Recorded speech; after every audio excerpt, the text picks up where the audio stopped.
It's go time. That's not Mirage? Wait, what's not a Mirage? A Mirage? What do you mean that's not a Mirage? Did I smell Mirage wrong? Yeah, it's Mirage. Mirage is saying, yeah, but it's spooky, bro. It's spooky. Like a Mirage, bro. You're fucking hallucinating some shit. There's some crazy. What's happening? What's in front of you? It's warping. It's changing. It's fucking what's going on, dude? What's going on? Wow, oh, whoa, oh, whoa, wow, oh my wow. God. Bro, I was a Mirage tank main in Red Alert 2, you stupid bitches, dude. Is it a tree or is it a tank? Is it a tree or is it a fucking tank? Retard? You don't fucking know. What are you even talking about?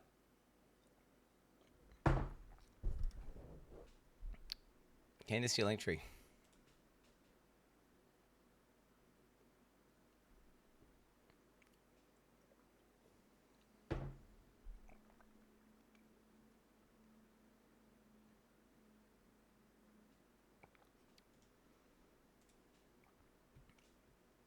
All right, dude. They should be mumfuck maxing, dude, because then I'll be rank 1. Okay? I would be rank 184. Not rank 1 WTF. Oh. Where is my money, chat? Marathon, dude. Marathon's popping off, man. Quinny. This is your architect. Holy fuck, I could popping answer off. that question, but I'm on my yacht right now, so I'll call you later.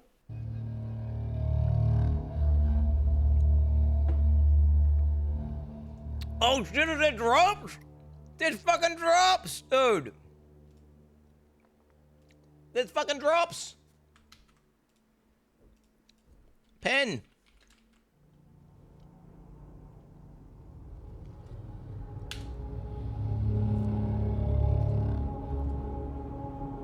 Bro, this fucking drops. Hold on.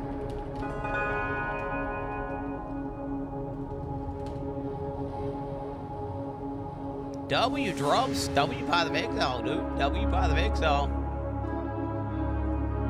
We got fucking drops, dude. What do we got here, guys? Let's have a look at the drops.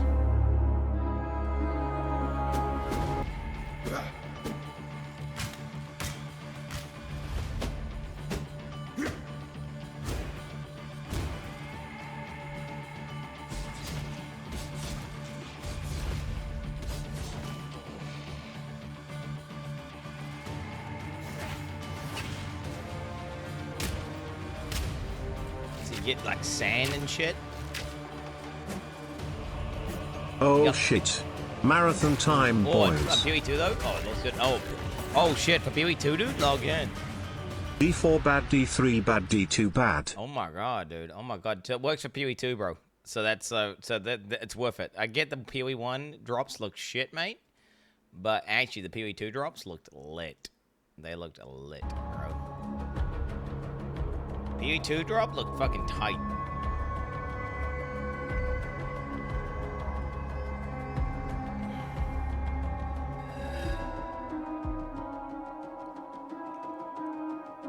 I did see the teasers. We could go for the teasers while we got 16 minutes.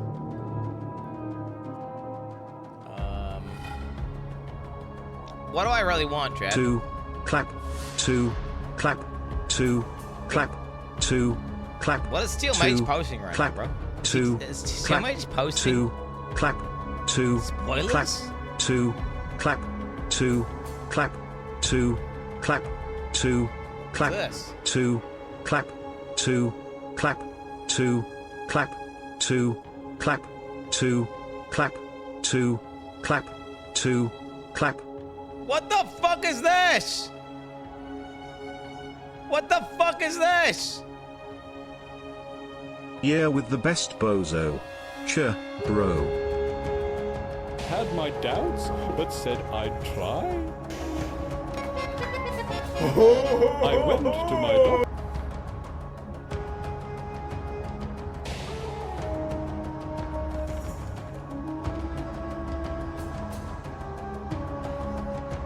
They're a little bit late on the clown memes, but yellow. Holy shit, at 3.28 we're making change to a number of the very rare, unique in-game weapons. Check out the new Incendia, the Sanguis, and Beanos. Wait, that thing there with Sanguinus? They're gonna make it with a bleed amount? Sanguis.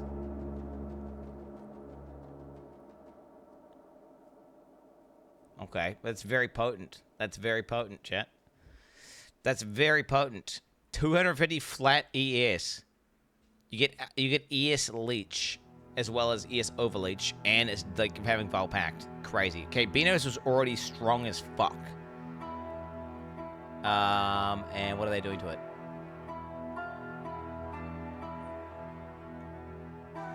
I mean, it still looks strong as fuck. I mean, I guess, I don't know. There you go. Doubled the prolif range? Okay, cool.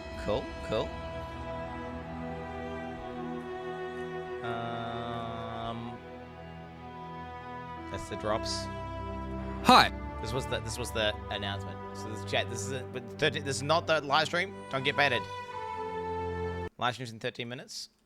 I'm Mark Roberts, Game Director on Path of Exile. This is the teaser. For the past several patches, we've been aiming to improve quality of life when playing PoE, and the Mirage League will be no different. Since adding the currency exchange, we've been closely monitoring feedback and looking for improvements that can be made to the system. In Path of Exile Mirage, you can now favorite trades on the currency exchange. This consists of selecting 2 currencies that you want to be able to trade between with a single click, and setting them as a favorite trade. Am I going to do Trade League because it's going to be so quality of life? Favorite trades will appear by default on opening the currency exchange, and will still auto-suggest a ratio based on recent trade data. Dude, if I go Trade League after dude, think about this. If I go Trade League after playing Zenith for like a month straight or however long I've been playing Zenith for, bro, think about easy. Like, dude, doing like all Ubers and Trade League will be so trivial compared to the latest fucking Zenith arc I've been doing. I'm like, oh, let's just kill the Ubers a few times for the memes. Ugh, I guess we'll just kill the Ubers like 15 times. You know what I'm saying? If I do Trade League. If I do the Trade League, it'll be that in comparison, in terms of difficulty. Legit. A further improvement to the currency exchange is the ability to open and interact with your stash while you have the exchange window open. Since 3.24, we've been looking to add new ways to improve the campaign experience, and 3.28 is no different. This patch, we've added over 20 landmark rooms throughout the campaign, scattered across all 10 acts. WTF am I doing with my life? Some of these rewards some pretty useful stuff, so keep an eye out for the new and unexpected rooms, side passages, chests, and encounters as you progress throughout Rayclast. We want most of these to be a surprise, but we'll show you just one. There is now a small central island in the Karui Fortress, all inhabitants of which will drop a basic tattoo when slain. Now, when trading in a full set of divination cards, it will automatically be handed in to become the resultant item. If you then turn in another set immediately, the reward from the previous set will be transferred to your inventory directly, assuming there's enough free space to do so. Labyrinth font crafts that previously gave a random... This is the only reason that SSF would be nice. Like, this is transfigured gem now allow you to choose which transfigured gem of that type. But that's just like that's just a nice thing. It's not even like a big deal. It's just like, oh yeah, that just saves me like 4 hours or something on the league launch. Like to receive. The asynchronous trade item sale history is now hoverable. With you know that also by the way, the trade league implications is Twitch chat. This completely homogenizes the value of all the different qualities. Because now all the really popular ones, guess what? Everyone just picks it. The supply is there, demand isn't there, and just all the prices of all the gem types just become the same. Now there probably will still be a meta gem. There probably will be like maybe like an extra 1C more or some shit, but it's gonna be like the exact same price for any quality at any point. The asynchronous trade item sale history is now hoverable, with full item descriptions of the sold item. When using Divine Orbs, you can now tell exactly which modifiers can be randomized. The ritual icon will now glow if you've got significant unspent tribute in an area and all rituals are complete. This is not enough, bro. It's not enough. And a pop-up will appear after the final ritual completion. Not enough. Also on the topic of ritual... I complained about this 1,000 times, by the way, and that patch there, bro, that ain't enough. I'm telling you, for blind gamers such as myself, dog, it needs to be like in the middle of your screen or some shit. It needs to be like, bang, bang. it needs to make a little, you know, like sonar potion. So you finish the map and you haven't spent all your ritual stuff. It does a sonar potion. Bing!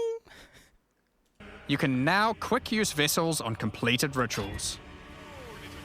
Have you ever tried to click a divine shrine, surrounded by enemies, and find it extremely difficult to click? Yep. Well, shrines now take priority over monsters when clicking in an area they overlap. To find out more changes... Very nice. It's a very nice quality of life changes. Very nice quality of life changes. Not gonna lie. Very nice. Alright, guys. Are your fucking pork chips fucking ready? Are your fucking pork chips fucking ready, boys? It's about to go down. Fucking insane. Oh, dude, they're doing the 2K quality thing again? Oh, God, are they going live on YouTube at least? Oh, God, this is what, dude, their 2K quality looks shit, bro. Dude, this guy's being a viewer Andy, dude. This my browser just crashed on the fucking this guy being a viewer Andy didn't fucking bother me, so unless you want to ban their ass.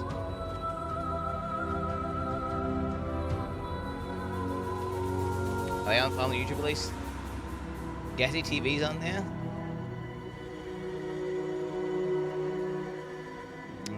But nope. Okay, I'm closing that shit down, dude. That shit's fucking retarded, bro. Okay. Wait, a Terraria patch note? Terraria patch note? Dude, did they patch the fucking honey bug?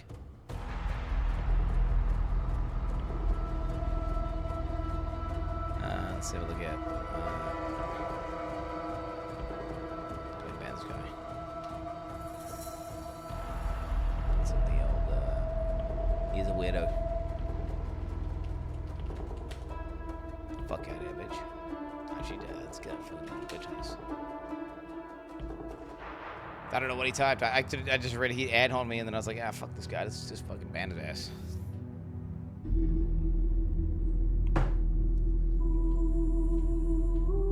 Bit of a freak, bro. Oh, get out of here, mate. Dude, no, my plan is this.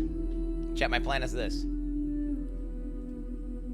My plan is to pop up from PoE, obviously. Depending on how pog this is, right?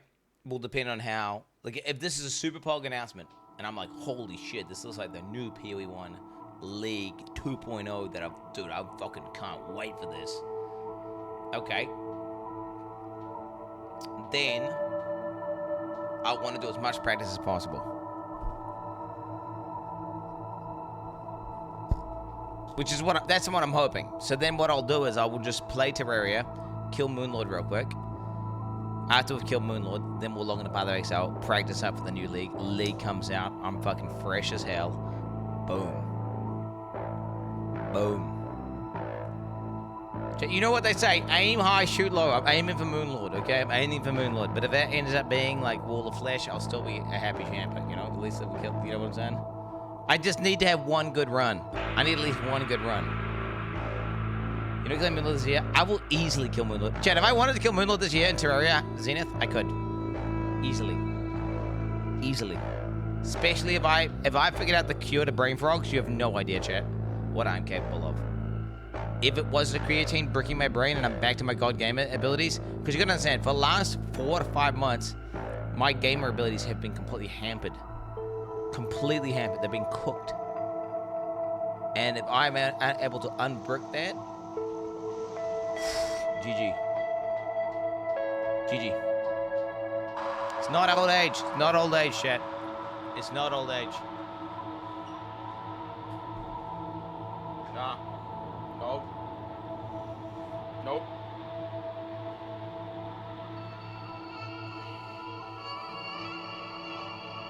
I'm 35 years young, bitch. Pussy.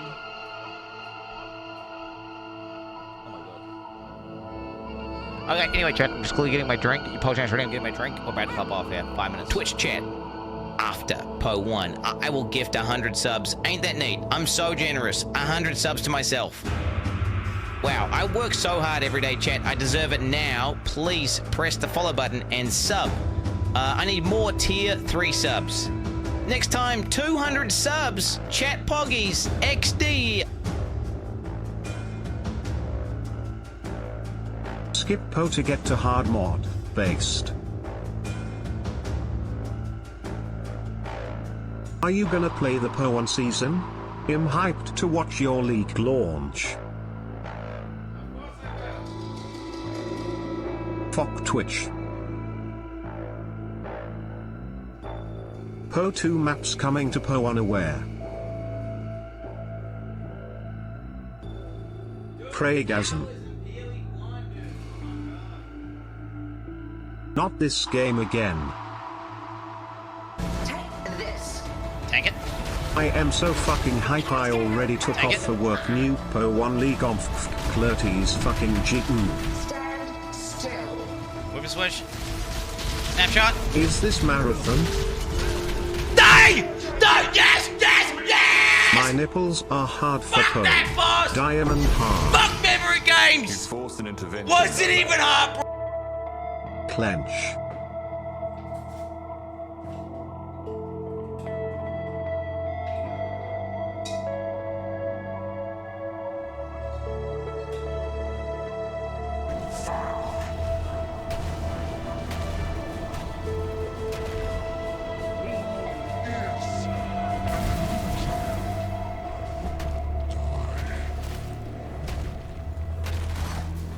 Go! Go! Fuck! Yes! Yes! Yes!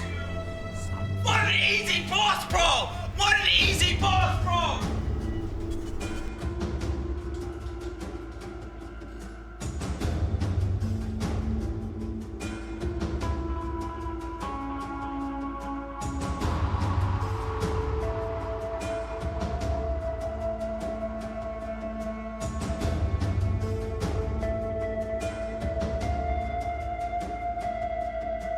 Yeah, Drew not gonna die anytime soon either. Nope, nope, knock on wood, dude, knock on wood.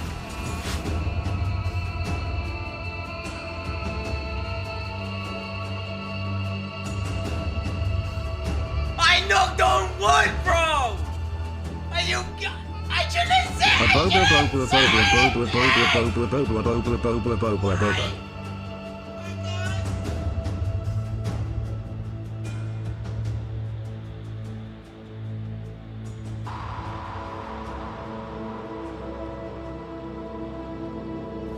I mean, GGG. What do you expect me to do, mate?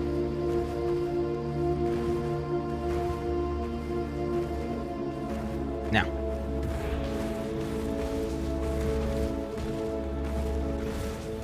Brother fucking hub, dude. What is my shit at?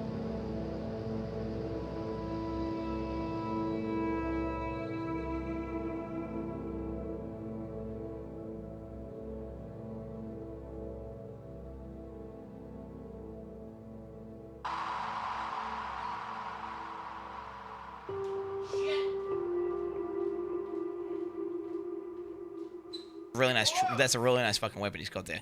He has to literally cancel out minus 5,000 accuracy. Do you understand how bad that is? How awful that.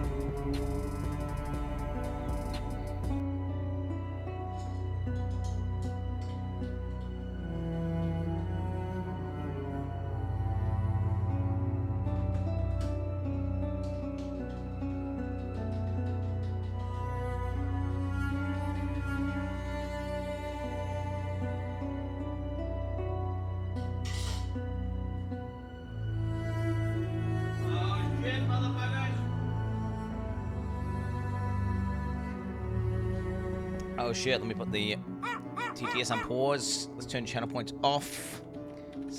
Off. Okay, let's go ahead and make my camera smaller as to not take up any of the screen that is going to be able to watch. So Chris Wilson's return to GGG. I'll turn the death timer off. It's good to me. Okay, top right, probably the best, eh? Probably going to cover that. Fuck all. Refresh when you're 15 seconds late. Stop lying, 15 seconds late. Shit. Wait, was that 15 seconds late? I'm not 15 seconds late. Did that go down? Hi, I'm Jonathan Rogers from Grinding Gear Games. Welcome to GGG Live.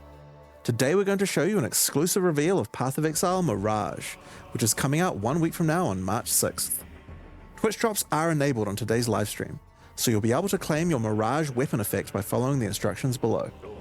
Now first things first, let's roll the trailer for Path of Exile Mirage.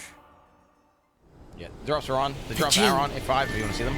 They were bound to serve, but not to suffer. The Aphrodite assault our lands, trapping my Jinn in an astral plane. Break their chains, rescue them. So we got PoE 2 slop and PoE 1 now. And you will be granted a wish. Oh shit! It's gonna be like a roguelike! No, they're doing a roguelike! Wait, are they? Wait, how much of a roguelike are they gonna do though? How stupid are they gonna do it? How dumb are they gonna do it? Like move speed, attack speed? What are we gonna get? An ancient evil yearns for his freedom. It better not all be debuffs, bro. We must keep him in the dark.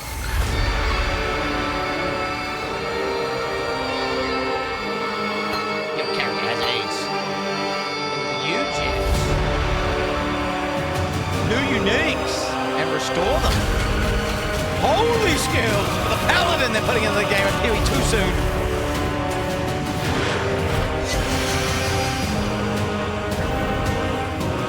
Yeah, this is fraction.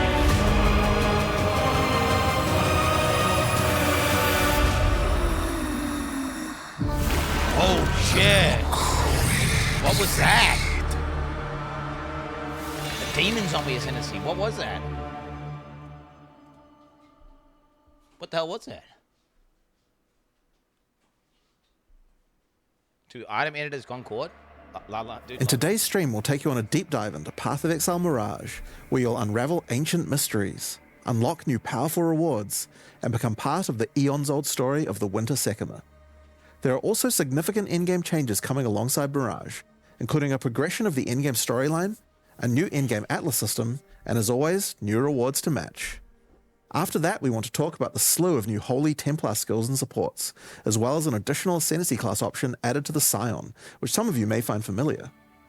Next, we'll cover our new supporter packs, and then lastly, have a live Q&A session, where Ziggy D will ask Path of Exile game director Mark, as well as game designer Octavian, your questions from Twitch chat. Octavian's gonna be After the live stream, we'll drop the full patch notes at 11 AM NZT or 2 PM PST. That's 9, 10. So let's get started. 3 hours. I'll hand things over to Mark to introduce the new league. Hi, I'm Mark Roberts, Game Director on Path of Exile. What up, Mark? In Path of Exile Mirage, you'll be taking on the Aphrodite, a sect of desert-dwelling necromancers who have lingered in the shadows for centuries. They are outcasts of outcasts, with no home or promised land. Instead, they seek their sovereignty through darker means. The Aphrodite have captured the souls of Jinn throughout Rayclast. They are killing them, sapping their energies for purposes unknown. You must fight your way past the Aphrodite's necromantic creations to find the captive Jinn. Here, Varashta, an ancient Marakith sorceress, has been doing what she can to protect the Jinn, but she needs your help to free them. After successfully defeating them, you will then be asked by Varashta to enter the Astral Realm and break the tether trapping the Jinn there. This gate to the Astral Realm is a mirage, Bro, is it like an imperfect copy of the area around the captured Jinn. Now, when we say an imperfect copy, we mean that quite literally. Hold tight, because this leak mechanic has some serious implications for juicing areas. We'll get to that in a moment. Varashta can augment the magic of the mirage further, as she allows you to enter, giving you the option to choose one of 3 wishes before you do so. What is your desire? Okay. These wishes are modifiers that will apply to the mirage area and have some pretty potent outcomes. Potent! There are wishes that grant extra rewards, such as the wish for glyphs, which causes all portal and wisdom scrolls in the mirage to instead drop as other currencies. That sounds kind of good. Or wishes that will spawn rewarding enemies, such as the wish for avarice, which replaces a number of packs in the area with gilded enemies that convert their equipment drops to gold. And Wishes that can grant you extreme power while inside the Mirage. Cannot die! Such as the Wish for Souls or the Wish for Godhood, which allow you to consume the souls of your enemies or make you completely unkillable, while within the Mirage, of course. Okay. I want to just be a god the whole time. What the fuck? Each wish is also marked with the sigil of one of 3 powerful Jinn: the Sand Jinn, Fire Jinn, or Water Jinn. Depending on the sigil chosen, monsters within the affected Mirage will have a small chance to drop one of 3 new coin currencies. A coin of knowledge, coin of power, or coin of skill. Each of these coins can be used on a max-leveled skill gem, corrupting it and augmenting it with a random support that matches the color of the coin used. Oh my god. What? 7 links? Only one skill that is imbued this way Awaken 7 can be links. socketed into a given equipment item at a time, meaning you cannot have 2 imbued skill gems in your body armor, as an example. How creep, bro? What you wish. That's Go. one of the rewards, but let's get back to the area-to-area mechanic. Dude, I need to have a to-do list. Once you've made your choice of wish, enter the Mirage and fight your way through the monsters and astral hazards to find the tether holding the Jinn. Shatter this chain to free the Jinn, step by step weakening whatever dark plans the Ufarud may have for Rayclast. Wishes are not the only value a Mirage has to offer to an enterprising exile. As we mentioned earlier, Mirages are an imperfect copy of the area the Jinn occupies in Rayclast, and it will copy almost anything, as long as it's within the domain of the Jinn. Mirages created from an endgame map, for instance, will have all Scarab, Atlas, and map modifiers the area had. Okay, this is juice of cuck shit. Mirages created next to a strongbox will have a new strongbox ready for you to open. Blights can be defended again. Whatever, dude. What? Legions fought once more, and so on. Effectively, you get a portion of your map to play a second time, and everything you did to enhance the content of that map applies in the Mirage too. These recreated copies of League mechanics, however, have been warped into reality by the power of the Mirage. They're cursed. And this has some side effects. For one, a recreation may not be perfect. The factions of a Legion may differ from the one the Mirage copied. Or It's not a the bug, it's a variety feature. of strongboxes may change. Not a bug, it's a feature. More importantly, the mechanic may be empowered, with new threats and rewards that are customized to each mechanic and are only available when doing that mechanic in the Mirage. For example, ultimatums recreated in Mirages will have new threatening modifiers added to the usual pool. Ooh, okay. So Restless that's actually a Ground feature. can raise slain enemies to fight again, or Quicksand will grasp at your ankles. Ugh. As a reward for these new threats, Mirage ultimatums can provide the new Sinistral or Dextral catalysts. These catalyze jewelry with increased effect of either prefix or suffix modifiers. What the fuck? As you can imagine, there's a lot of potential here. Broken. That's broken as Another fuck. example is that Kalgurin ore recreated in the Mirage has a chance to be replaced by a Thaumaturgic Hourglass, a powerful magical device that your Kalgurin friends can mine in order to obtain vast quantities of Thaumaturgic dust. Oh shit. Blight encounters recreated in Mirages That's fun. have one of their lanes replaced by Ufarud enemies, infested with Blight. This lane can reward a new base type, the Cord Belt. The implicit of this belt allows it to be And anointed, the anointed. causing it to grant a passive tree notable of your choosing. Ooh, is that a unique version? I want to see that again. What was that unique? As a What quick was that note, unique, you motherfuckers? Imprisoned Jinn will generally be near the content they can empower in the Mirages, so you don't need to worry too much about getting lucky with where your content generates in an area. As the campaign doesn't generally contain too much additional League content for the Mirages to empower, we've gone and added a whole bunch that will force spawn near the Jinn, so your campaign experience will double down on being more action-packed and rewarding. Now, of course, if you're traveling through Mirages, encountering new enemies, and slaying them, you can expect to find some new uniques. The Ufarood are not only torturers, but thieves, and have over the centuries uniques? stolen away priceless Maraketh artifacts. Using their powers of rot and disease, they have twisted these items to suit their own purposes. Flesh Render is one such artifact, an ancient and exquisite Maraketh blade that has been tarnished and befouled. Damn. Its rusted and jagged edge is perfect for poisoning and withering your enemies. That would However, ram. Varashta has in her command the power to restore these once lost Maraketh treasures to their former glory. Acquiring a coin of restoration by slaying monsters and mirages allows any unique obtained from the Ufarood to be Paladin transformed version, into dude. its Paladin Maraketh counterpart, build. its glorious original form. Flesh Render, for example, transforms Paladin into node. Sky Sunder, Oh, fuck you. the original Maraketh blade that radiates with the glowing heat of the desert sun. When you ignite monsters, other one- Sky Sunder reflects that ignite back to you, which proliferates to nearby enemies in a massive area. Maybe good for clearing. If you meddle with the But affairs of the Ufarood for too not a long, single though, target like the other one. you may draw the ire of the Mirage League's new in-game boss, Suresh of the Weeping Black. Seems like a bitch.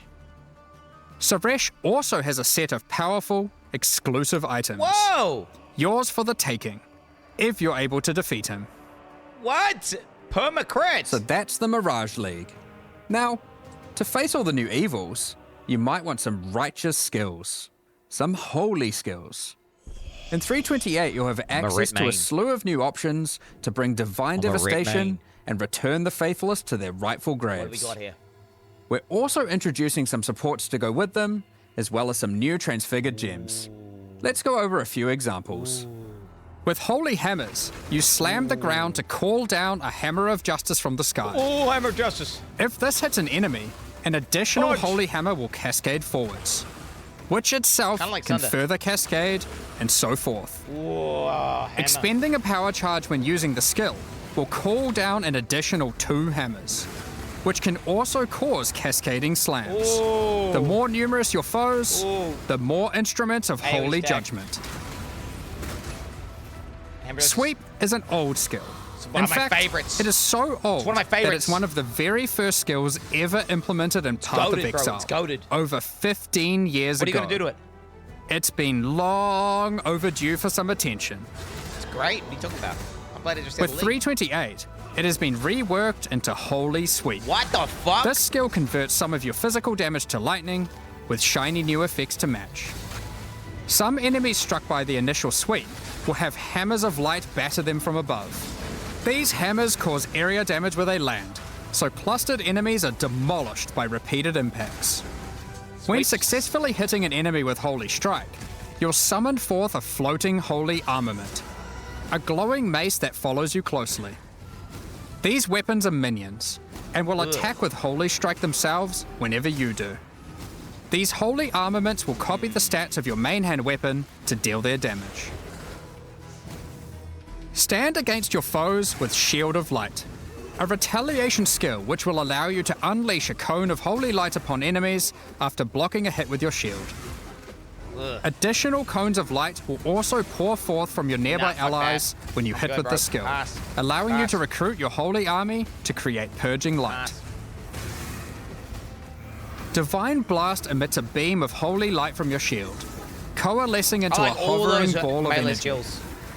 A few moments later, this unstable orb This was bursts, shit. exploding outward with divine power. You know it's going to be OP, but Hallow supports melee attacks, causing them to inflict a new debuff, Hallowing Flame. Hallowing Flame builds up as charges on enemies, getting consumed when attacked. Consuming a stack of Hallowing Flame gives the attack that consumed it a significant amount of extra fire damage, but only those who did not inflict the Hallowing Flame are able to consume it.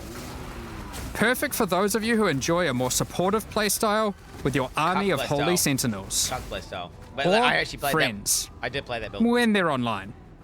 The other league. We've also added sources of this debuff to a number of other places, such as unique items, cluster jewels, Okay. and the Guardian Ascendancy class.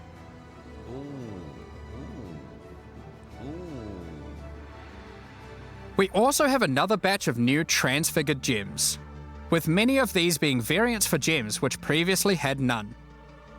One example is the Shockwave Totem of Authority, which casts its higher damage dealing Nova at your location instead of its own.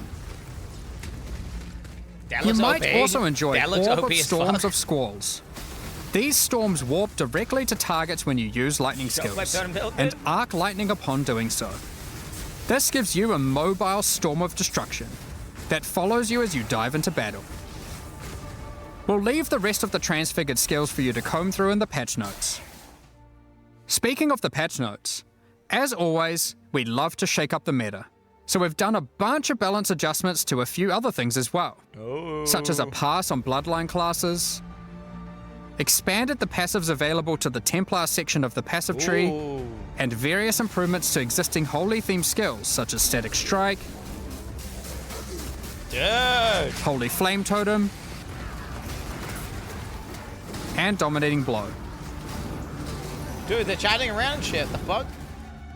We're also doing our usual improvement to some of the least played Ascendancy classes. This time with a focus on Guardian and Warden.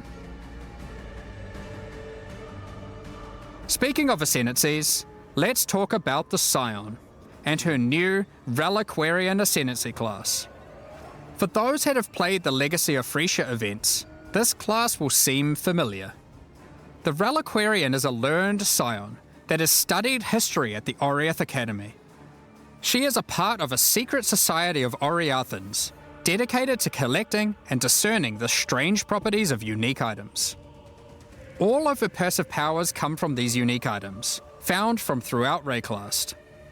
After ascending, first select the power of a unique armor. Victario's influence increases the level of all your auras and gives them a much larger area of effect. This reminds me of D4. Or instead, take Kilowava's Bluster, giving you a chance to have extreme elemental resistance against incoming hits. But it's in Ascendancies, it's Next, pick from a unique weapon power. Widow Hail greatly increases the bonuses gained from your quiver.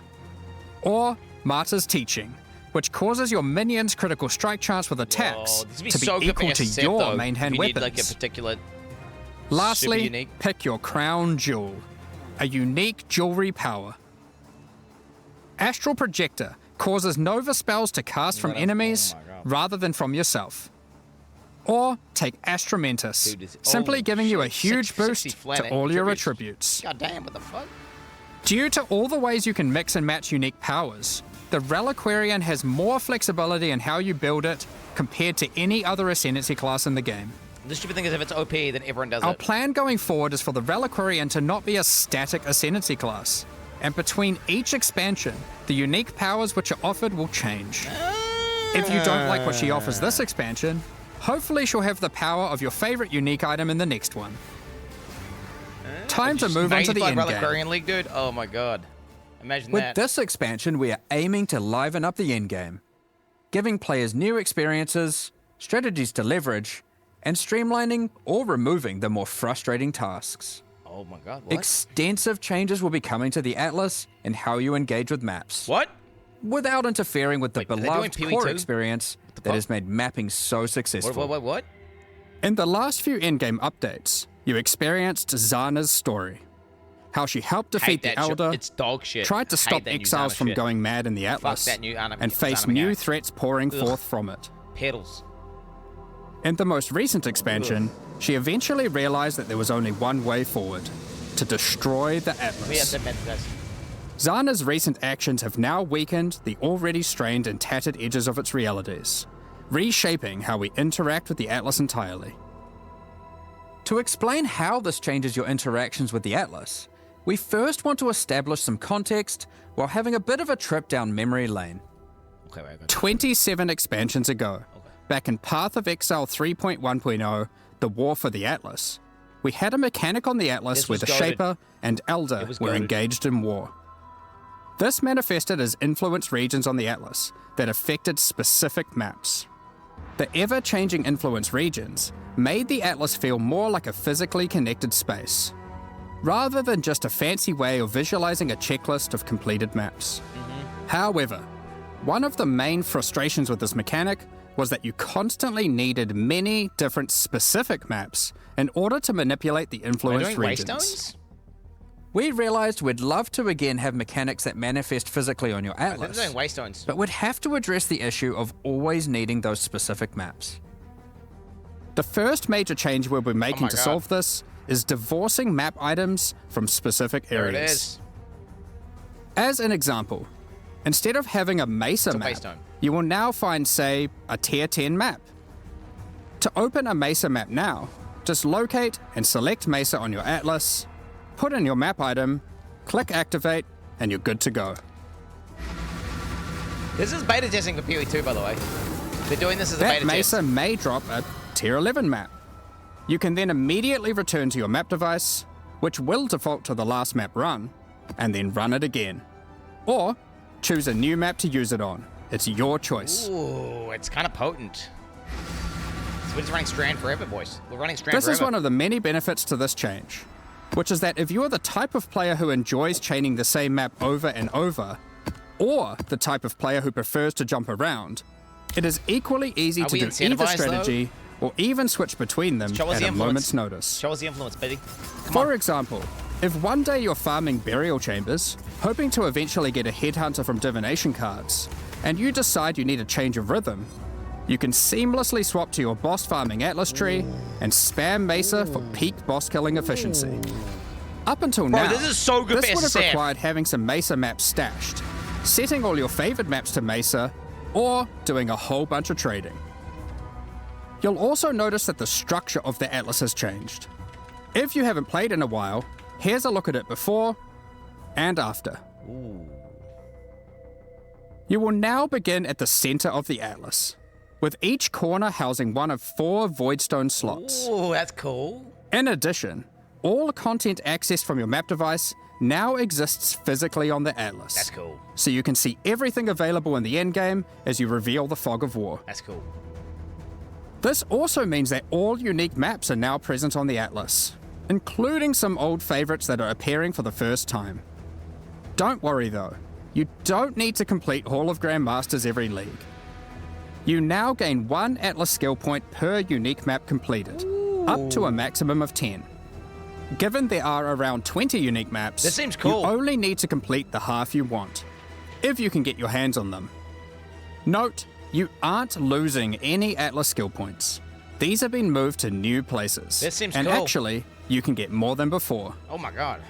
It's a power creep out the wazoo. Due to Zana's actions, Egan now has a new goal and is determined to stop Zana's destruction by making use of a mysterious new discovery, arcane astrolabes.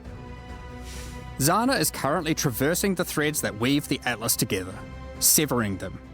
With these new astrolabes, Egan is able to trace her movement, but using them causes dangerous side So effects. raw dogs anywhere, like just squirts on it. When you use an astrolabe on a map on the atlas, a shaped region will manifest itself in that Just squirts quadrant, out. affecting many of the maps within it. Oh shit, yeah. There are many different kinds of Combo astrolabes, it. and they apply different types of shaped regions. For example, an abyssal region, which causes all the maps to have an additional abyss. Fair enough. Or a blighted region, which adds a blight encounter. Squirting tangent, squirt it. Fuck yeah. Can you combo it though? What happens if you put Completing the content added by the astrolabe will remove the shaped region's influence from that map. Upon doing so, every other map remaining in the shaped region will gain an additional modifier. This means as you progress through the shaped region, maps you run will become more and more intense, You know this is going to be imbalanced, right? And it's going with the relevant mechanic complete getting answer. more and more juiced. Oh, it's just juicing. Finally, at the end of the region of maps, once you have successfully rid the atlas of the shaped region, Egan will take you to one of 4 memory vaults, where there are powerful rewards to be had. He cares only for the knowledge hidden within that vault, so any items are yours for the taking. All of them or just one? Each vault is associated with a specific quadrant on the atlas, so you're able to target a certain vault if you're wanting to try get a specific type of reward. That's cool. One such vault is the Archon's Vault, where you'll be rewarded with powerful unique items. Or the Zealot's Vault to acquire valuable currency items. Okay. This new shaped region system is one that promotes running many different maps.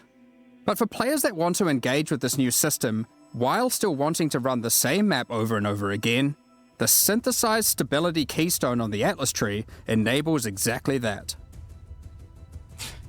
With all the new endgame changes, we thought it would be also good to mention some handy tips and tricks for quickly navigating the new Atlas.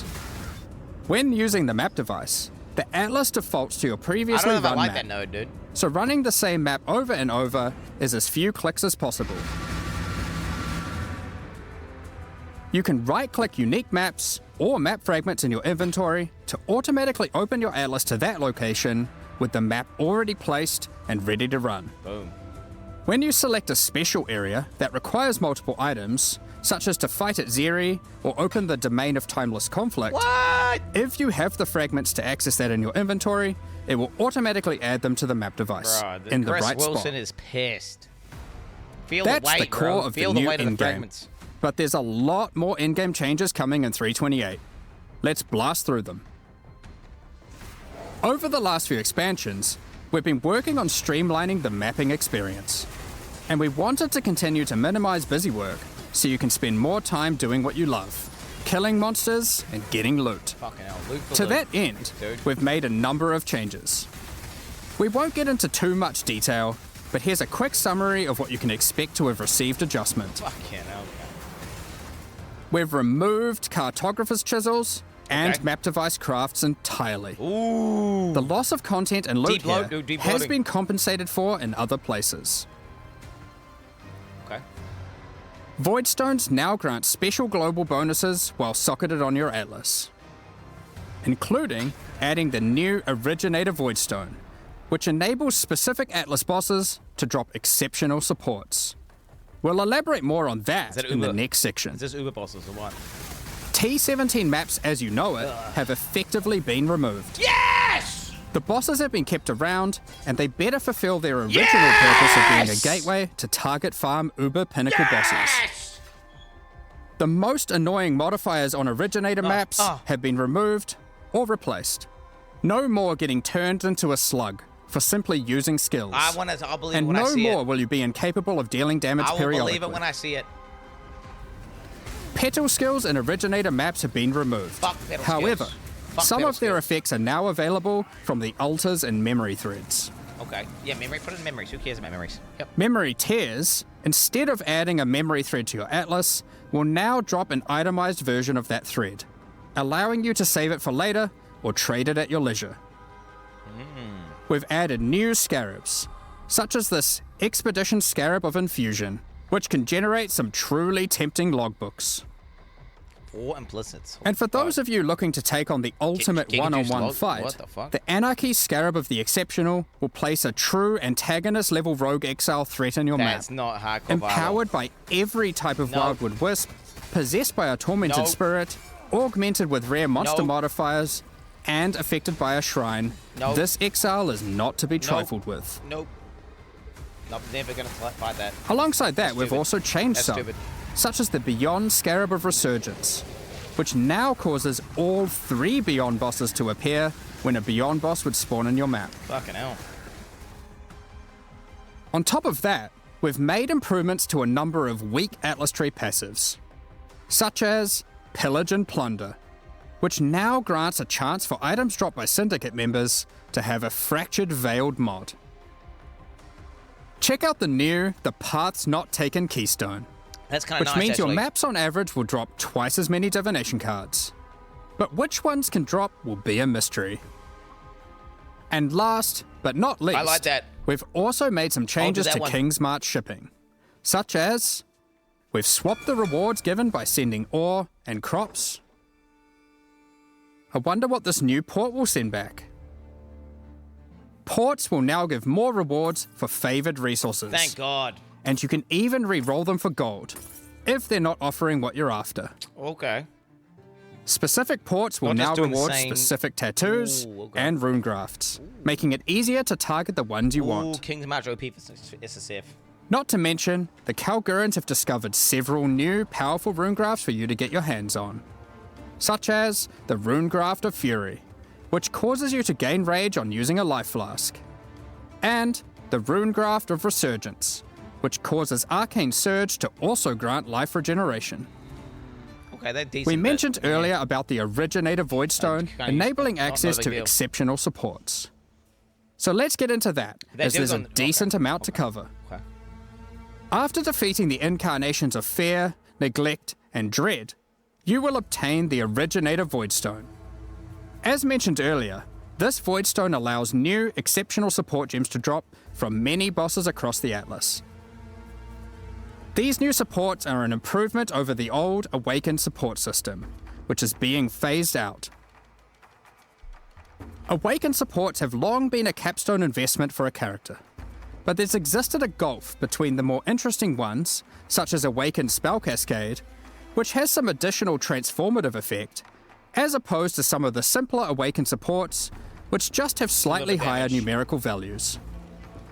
Exceptional supports will all be transformative, serving as an additional late-game tool to customize your build around, and extending character customization and creation even later into a build's life. Jesus Christ. One of the goals here is to provide interesting build choices even at later levels and deep into the endgame. Dude, that is bussin'. However, Dude. we are certainly not aiming to reduce top-end player power with these changes. Exceptional supports will still be super strong. If used well, they will catapult your character even further than before. So, how many are there, and what exactly do they do? Dude, There are over 40 new exceptional supports to discover, adding additional enticing drops to bosses God! that may What is otherwise have Shockwave felt Awakened? not as worthwhile to run, giving players extra reason to take on those challenges. For What, instance, exceptional? from the King in the Mists, we have the Hex Toad support. This support creates areas of swampy cursed ground, which spawns toads that bounce towards enemies and then explode, dealing chaos damage. From the Uber Elder, we have the Void Storm support, which causes your raining attacks to create celestial storms of energy that grow over time, detonating as you approach for massive damage. Defeating the incarnation of Neglect may win you the Frost Mage support. Similar to the existing Archmage support, you are rewarded for stacking mana to enhance your spells with extraordinary cold damage. We'll tease some more of these before launch, but there will be many, many more for you to discover. This game is going to be broken. Keepers of the Flame is coming back. However, we do know that many players have issues with the walls in Hive encounters. In order to address these concerns, we'll be making a number of changes. Fuck the walls, bro. One of the biggest problems is that walls would block your projectiles, meaning that when a hive randomly spawned in your map, it would make it harder to clear. In order to prevent that, walls and hive encounters will now be destroyed by any damage. But we also wanted to make sure we reduce the visual clutter they cause. Hives and their walls are now smaller. To allow players to engage with hive encounters quicker when they do want to help Aelith, we've added a new Atlas passive which drastically increases the detonation area of unstable burrows, causing them to reliably chain react and destroy the majority of remaining walls. You walk into the map and the monsters For those who don't want to deal with the walls at all, there's now a pair of keystones that allow you to block hive encounters or unstable breaches, if you want. Now that this is a core league, we don't want you to have to grow your Genesis tree from scratch on every league start. So now, each womb gift slot is already usable by default, and access to the Monastery of the Keepers will be gained by finding Aelith starting in Act 6 Mudflats. Are they doing the arm thing again, or Now what? with Atlas Tree and Scarab support, you can have multiple unstable breach encounters active in a single area, for maximum ruckus. Speaking of Atlas Tree and Scarab support, we've added plenty. Here are a few examples. The Massing Forces Atlas notable grants a chance to have additional unstable breaches in your maps. The Breach Scarab of the Marshal guarantees a breach boss or hive fortress, while the Breach Scarab of the Incensed Swarm replaces all of Aelith's skills with Enrage the Hive, increasing the difficulty and reward from hive monsters in all subsequent waves. Oh, shit. Graft items will no longer exist. Thank God. But we've moved several of the graft skills to new, exceptional Thank supports. God. Holy fuck. Such as the Hiveborn support, I didn't which want summons the an arms. army of breach minions to do your bidding when you use a supported offering skill. And the Foul Grasp support, which calls forth a field of grasping breach hands when you recall brands, exploding for heavy lightning damage when enemies approach them. Arms are stupid shit. We're looking forward to seeing how these improvements one and lead. additions are received, alongside a lot of what Keepers also has to offer. From the new bosses in their bloodline, through to the Genesis tree and its many different crafting options, like Foulborn uniques. Also with its new narrative, we look forward to extrapolating on all of this and learning more about Aelith, the Hiveborn, and its Breach Lords in the future. That covers all the new content we're adding, and that was a lot. From a new in-game system, several new reward types, new ways to juice maps, all of which you can double up in the new Mirage League, and all that alongside a suite of new holy skills, a new Ascendancy class, and an insane amount of new character customization in the endgame. However, an important part of Path of Exile expansions is making sure there is a continued effort to improve quality of life. So let's get into that now. You can now Okay, we've seen favorite this. trades on the We've seen this. currency exchange. Yep. This consists of selecting 2 currencies that you Cozy. want to be able to trade between with a single click, Cozy. and setting them as a favorite trade. Favorite trades will appear by default on opening the currency exchange, and will still auto-suggest a ratio based on recent trade data. A further improvement to the currency exchange is the ability to open and interact with your stash while you have the exchange window open. Cool. Now, when trading in a full set of divination cards, it will automatically be handed in to become the resultant item. If you then turn in another set immediately, the reward from the previous set will be transferred to your inventory directly, assuming there's enough free space to do so. Labyrinth font crafts that previously gave a random transfigured gem now allow you to choose which transfigured gem of that type you'd like to receive. The asynchronous trade item sale history is now hoverable, with full item descriptions of the sold item. When using Divine Orbs, you can now tell exactly which modifiers can be randomized. The ritual icon will now glow if you've got significant unspent tribute in an area and all rituals are complete. Did they buff it again? And a pop-up will appear after the final ritual completion. Not enough. Also on the topic of ritual, you can now quick use vessels on completed rituals. Have you ever tried to click a divine shrine, surrounded by enemies, and find it extremely difficult to click? Many times. Well, shrines now take priority over monsters when clicking in an area they overlap. Since 3.24, we've been looking to add new ways to improve the campaign experience, and 3.28 is no different.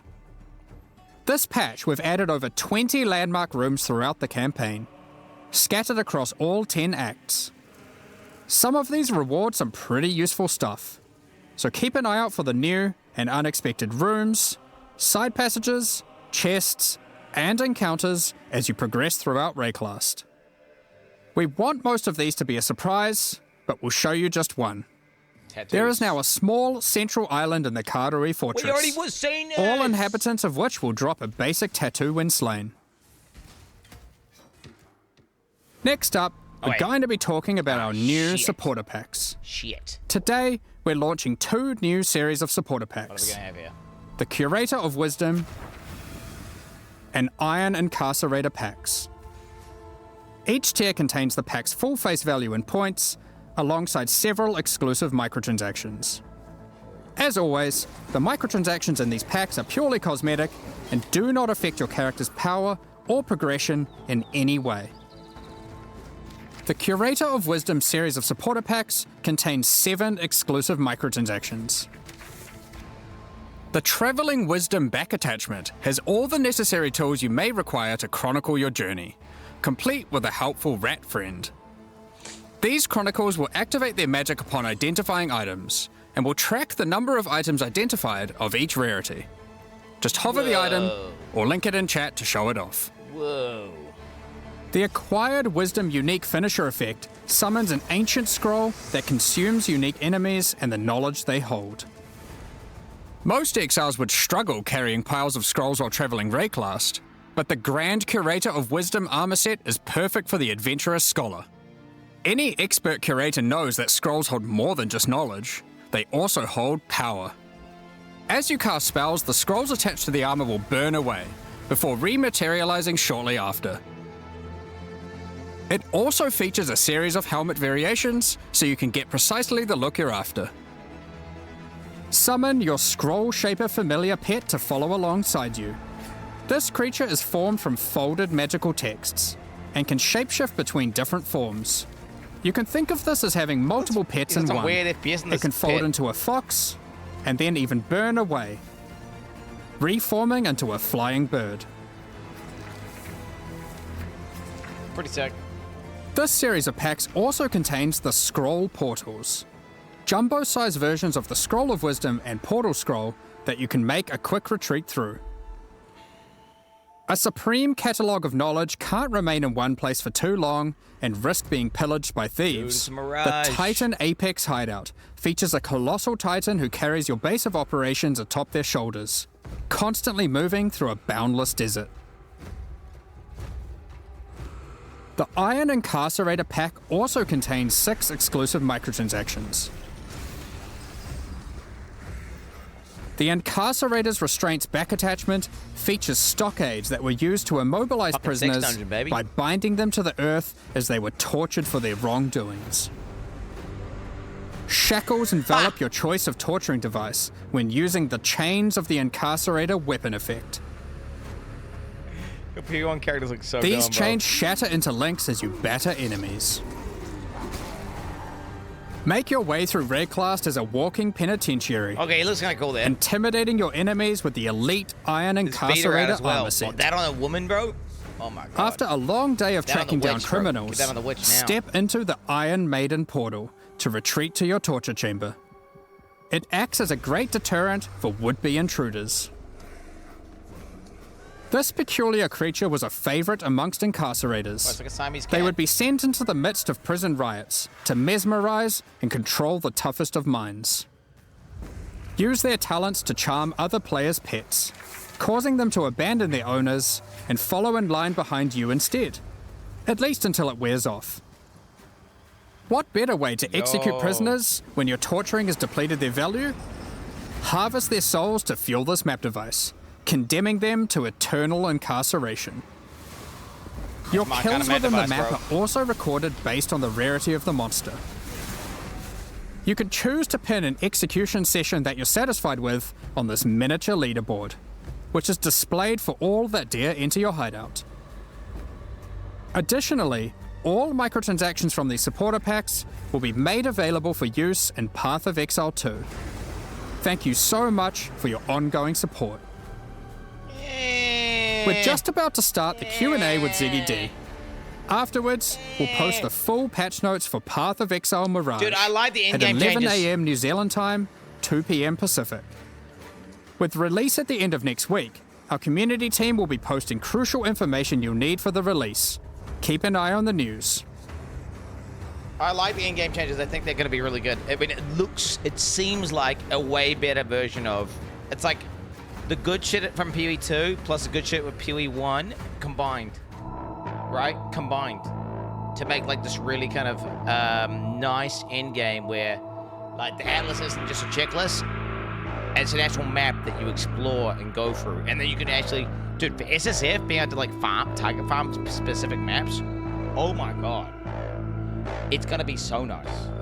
Still only 2 out of 5? What does that mean, 2 out of 5? What are you saying, 2 out of 5? Bro, on all the Paladin abilities, dude, I'm wondering, chat, is this an SSF league or is this an HC trade league? Are we doing HCSF or are we gonna be doing HC trade? Because there's a lot of quality life there.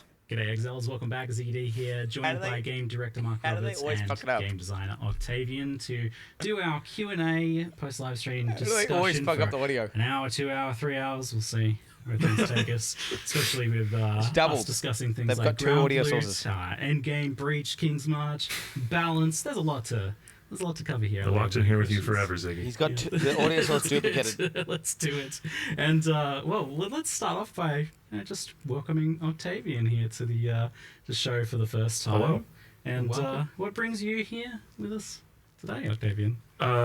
This guy? I don't know. He's the one who said I should. No, I mean, I've been doing a lot. So we'll get into more details later, probably. But the teams between PoE 1 and PoE 2 have become a little bit more distinctly split as of late. You know, there's definitely still some people who jump back and forth, but myself, I work fully on PoE 1 at the moment. And I've been doing a lot of the design work on, you know, pretty much everything to do with the 328 expansion. You know, it's not just me. I'm working with a number of other designers, but I've had my hands in a lot of it. PoE1 Andy. Yeah, I mean, it represents Path of Exile 1, like getting the team and resources that it needs to like continue its development and like put out some spicy expansions every 4 months or something you're trying to do now. So it's a pretty exciting thing for PoE1 fans. I mean, it's a lot to take on for sure. Like, and there's been some growing pains. We had our whole like team was split and merged team, and now we're kind of splitting again, and we're kind of going all over the place. But honestly, what allowed us to do the split this time is Octavian and Andrew, who's not here, but hopefully maybe next time or in the future we were thinking might get a bit too cozy on this couch. We need a longer couch. You know, we'll figure that out. But yeah, with Octavian here, you know, stepping up and seizing control and having that like X Factor design, which is something that I would say Jonathan and I have, and you know, pretty much before I was going back and forth on the game so aggressively, and I was just like, holy shit, just so much context switching going on. I didn't feel like I was giving enough time to each product. His leg isn't up. You know, because I was so spread too thin, as they say, and all this, and so all of a sudden, yeah, with Octavian's, look at his knees. You know, they're not up. Just like, let me do it. And so here's where we are, and it's this real awesome story where now, you know, Path of Exile 1, obviously, you know, you started by Chris, you got Jonathan, you got Eric, and obviously they started the project, they started grinding gear, and they had this, you know, obviously they hadn't played the game before because the game was new, right? And so they're developing it and, you know, release it and all this, and now you've got this thing where it's, you know, with Jonathan's obviously still in the picture, but you got this thing where it's kind of like me with Octavian and Andrew, all three of us coming into the company as players through QA, now getting to this point. And so, like, I mean, a lot of what Octavian's getting is the story I got. And obviously, I'm all for that because I got lucky and I'm happy about it and I love my job. And so I'm seeing this happen again. It's exciting. And yeah, it's just, it's bloody cool. While also makes things easier for me, you know? I'm like way less stressed about it. I'm way less spread too thin. I get to actually focus on the quality and what we're doing. Octavian like stance smogging these guys right now? With this different, first time posture Octavian here doing these. You'll see a lot more of him, I'm sure, unless something goes catastrophically wrong today. Good luck. Yeah, sure. It's awesome. I'm confident. I'm confident in the content and the expansion. No, it's real good. It's awesome. Yeah, like for sure. Like for if you're looking at a how did I do for my first time kind of thing? Like I don't think it could have gone any better, to be honest. You know, and good. It's good, and obviously keen to talk about it and keen to answer all the questions, and yeah, you know, I'm sure hopefully you are too. Yeah. Yeah, Octavian's been super humble and stuff from what I've been talking to him. Like, yeah, you're doing a good job. This is good content. No, it's a big deal. It's a big deal. It's huge. And yeah, killing tier 17s. What a champion! Fuck yes, finally, bro. Oh my god, tier 17's gone, like bro. Same journey as well. Like and Andrew too as well, right? Like it's players become QA, become game.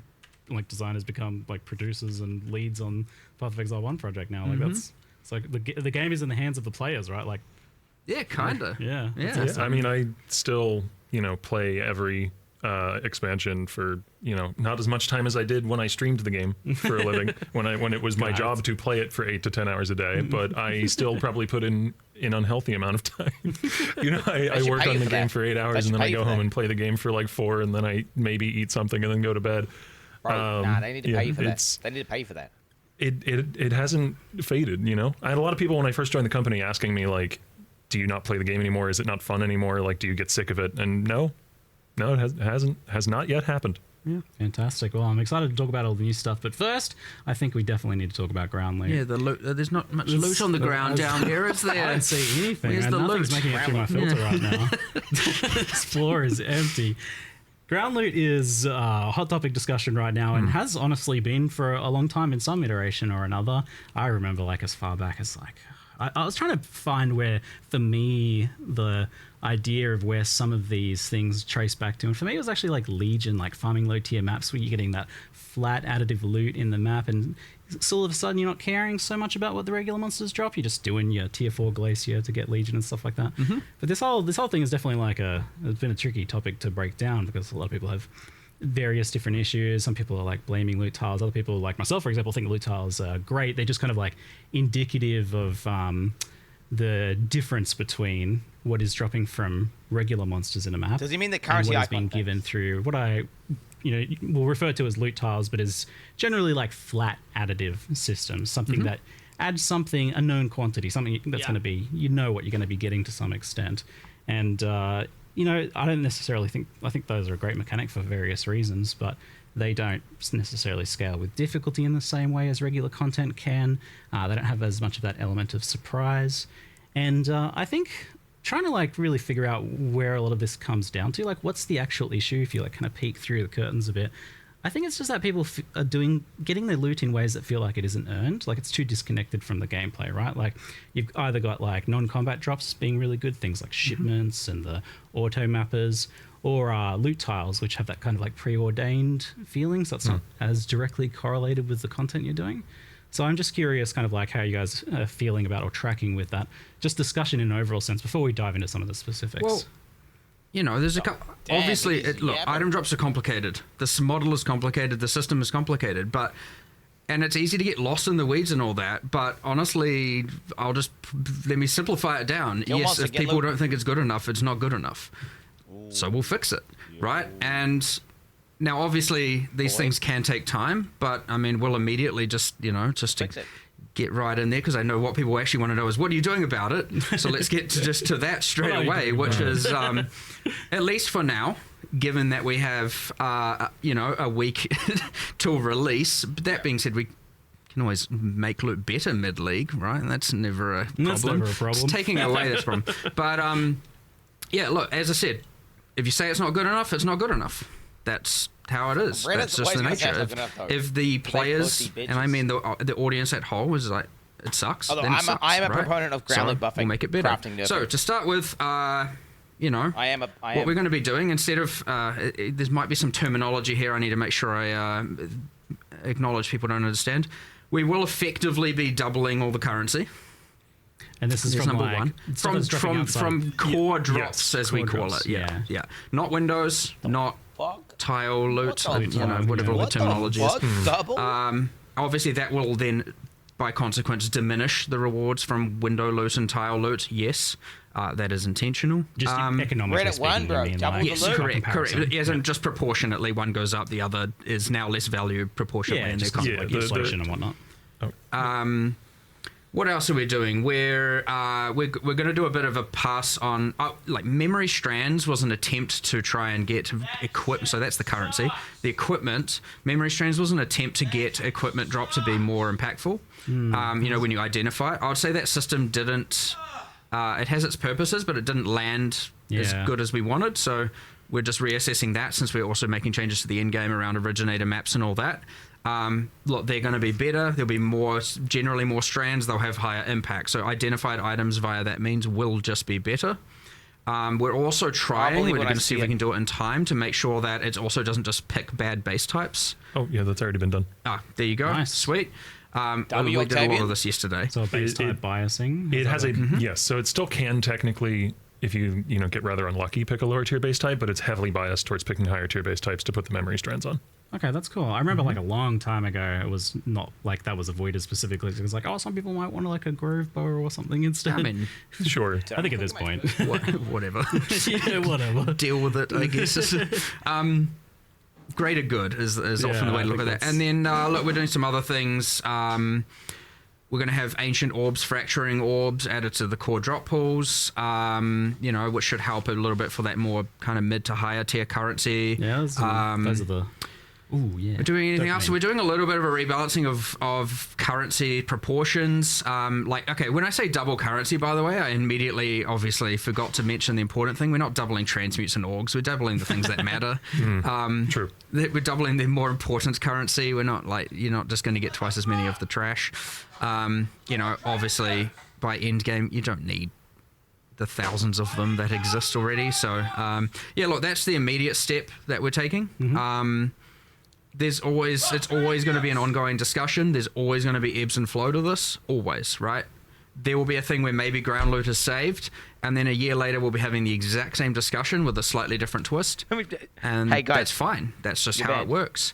You might even find 6 months from now or something where people are like, bunch of these leagues aren't worth doing because the window loot happens to suck from them or something, you know? These are just how these things go. Guys, it's a constant back and forth. It's a constant conversation. And, the important thing is just like, there's a problem, fix the problem, don't freaking. And the thing is about it, and because item drops is so complicated, what you do find, and you find it internally, you get lost in these just crazy philosophical conversations for like hours and hours and hours and hours of talking about why and what did we do in the past that did X, Y, and Z, and it is important to discuss those, but sometimes it's also important to just bulldoze through and just start making changes and start fixing the problem.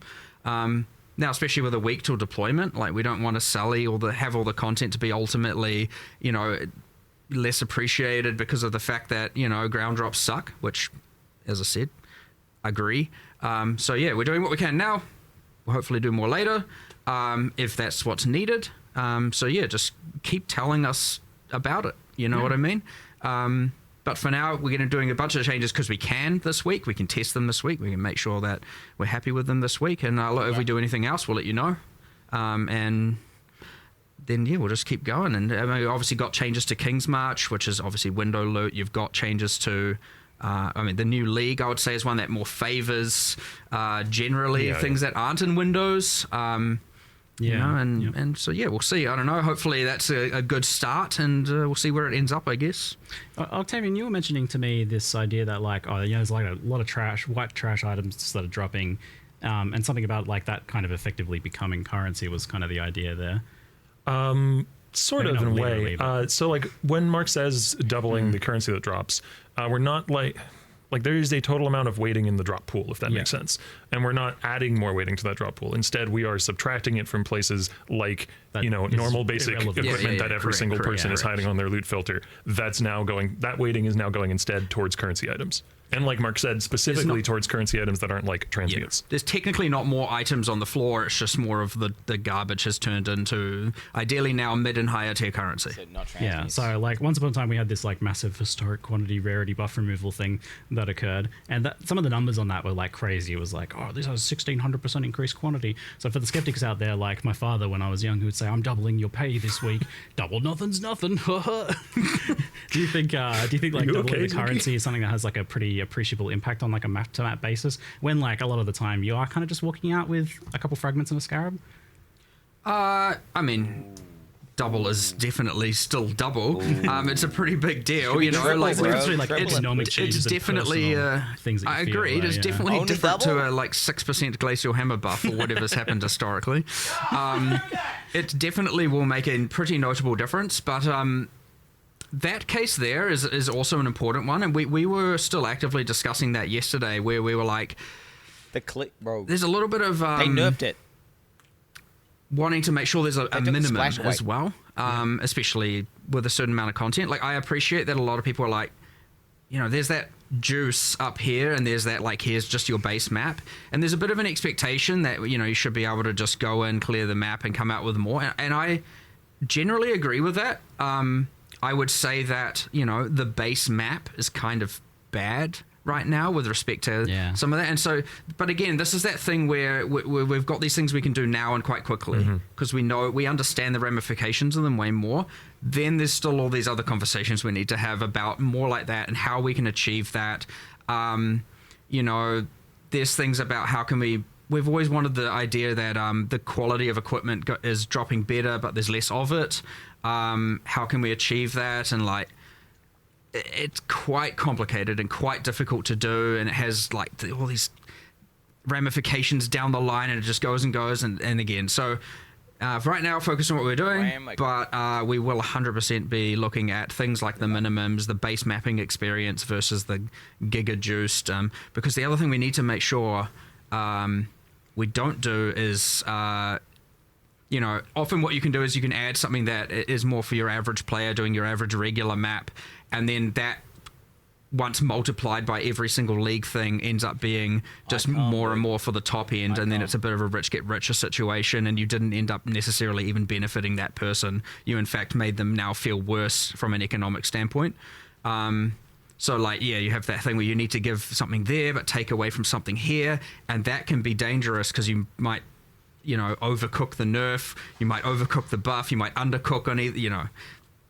It's scary for sure. So yeah, I mean, even yesterday, I mean, to be fair, yesterday I was the one proposing all the craziness. And I was like, whatever, it's fine, let's just do it. Everyone's like, whoa, whoa, whoa, calm down. And I was like, all right, fair enough, I'm calm. We'll do the safe stuff that we know that's high impact and going to help people now more than anything, and then we'll keep looking at this stuff. So I would expect more changes. Again, I would, depending on what they are, mid-league. Again, I don't like nerfing strategies mid-league. Like, that's a last resort. So yeah, if all of a sudden it's like buff and nerf, and if we can be 100% certain it hasn't like screwed over a bunch of people's current economic wealth, that's good. But look, if it isn't solved, then 329 will have more. So just make sure you keep letting us know, right? Like, that's the important thing. Like, often what happens is like a topic can be can come up and then be lost because other stuff moves on or whatever. Like, it's really important that, and it's obviously a responsibility on our end to make sure we go, okay, this is still a problem. It's not like just because we can check in each Q&A on this one. For sure. Yeah, I think sure. It's like a good ongoing one to for sure. review.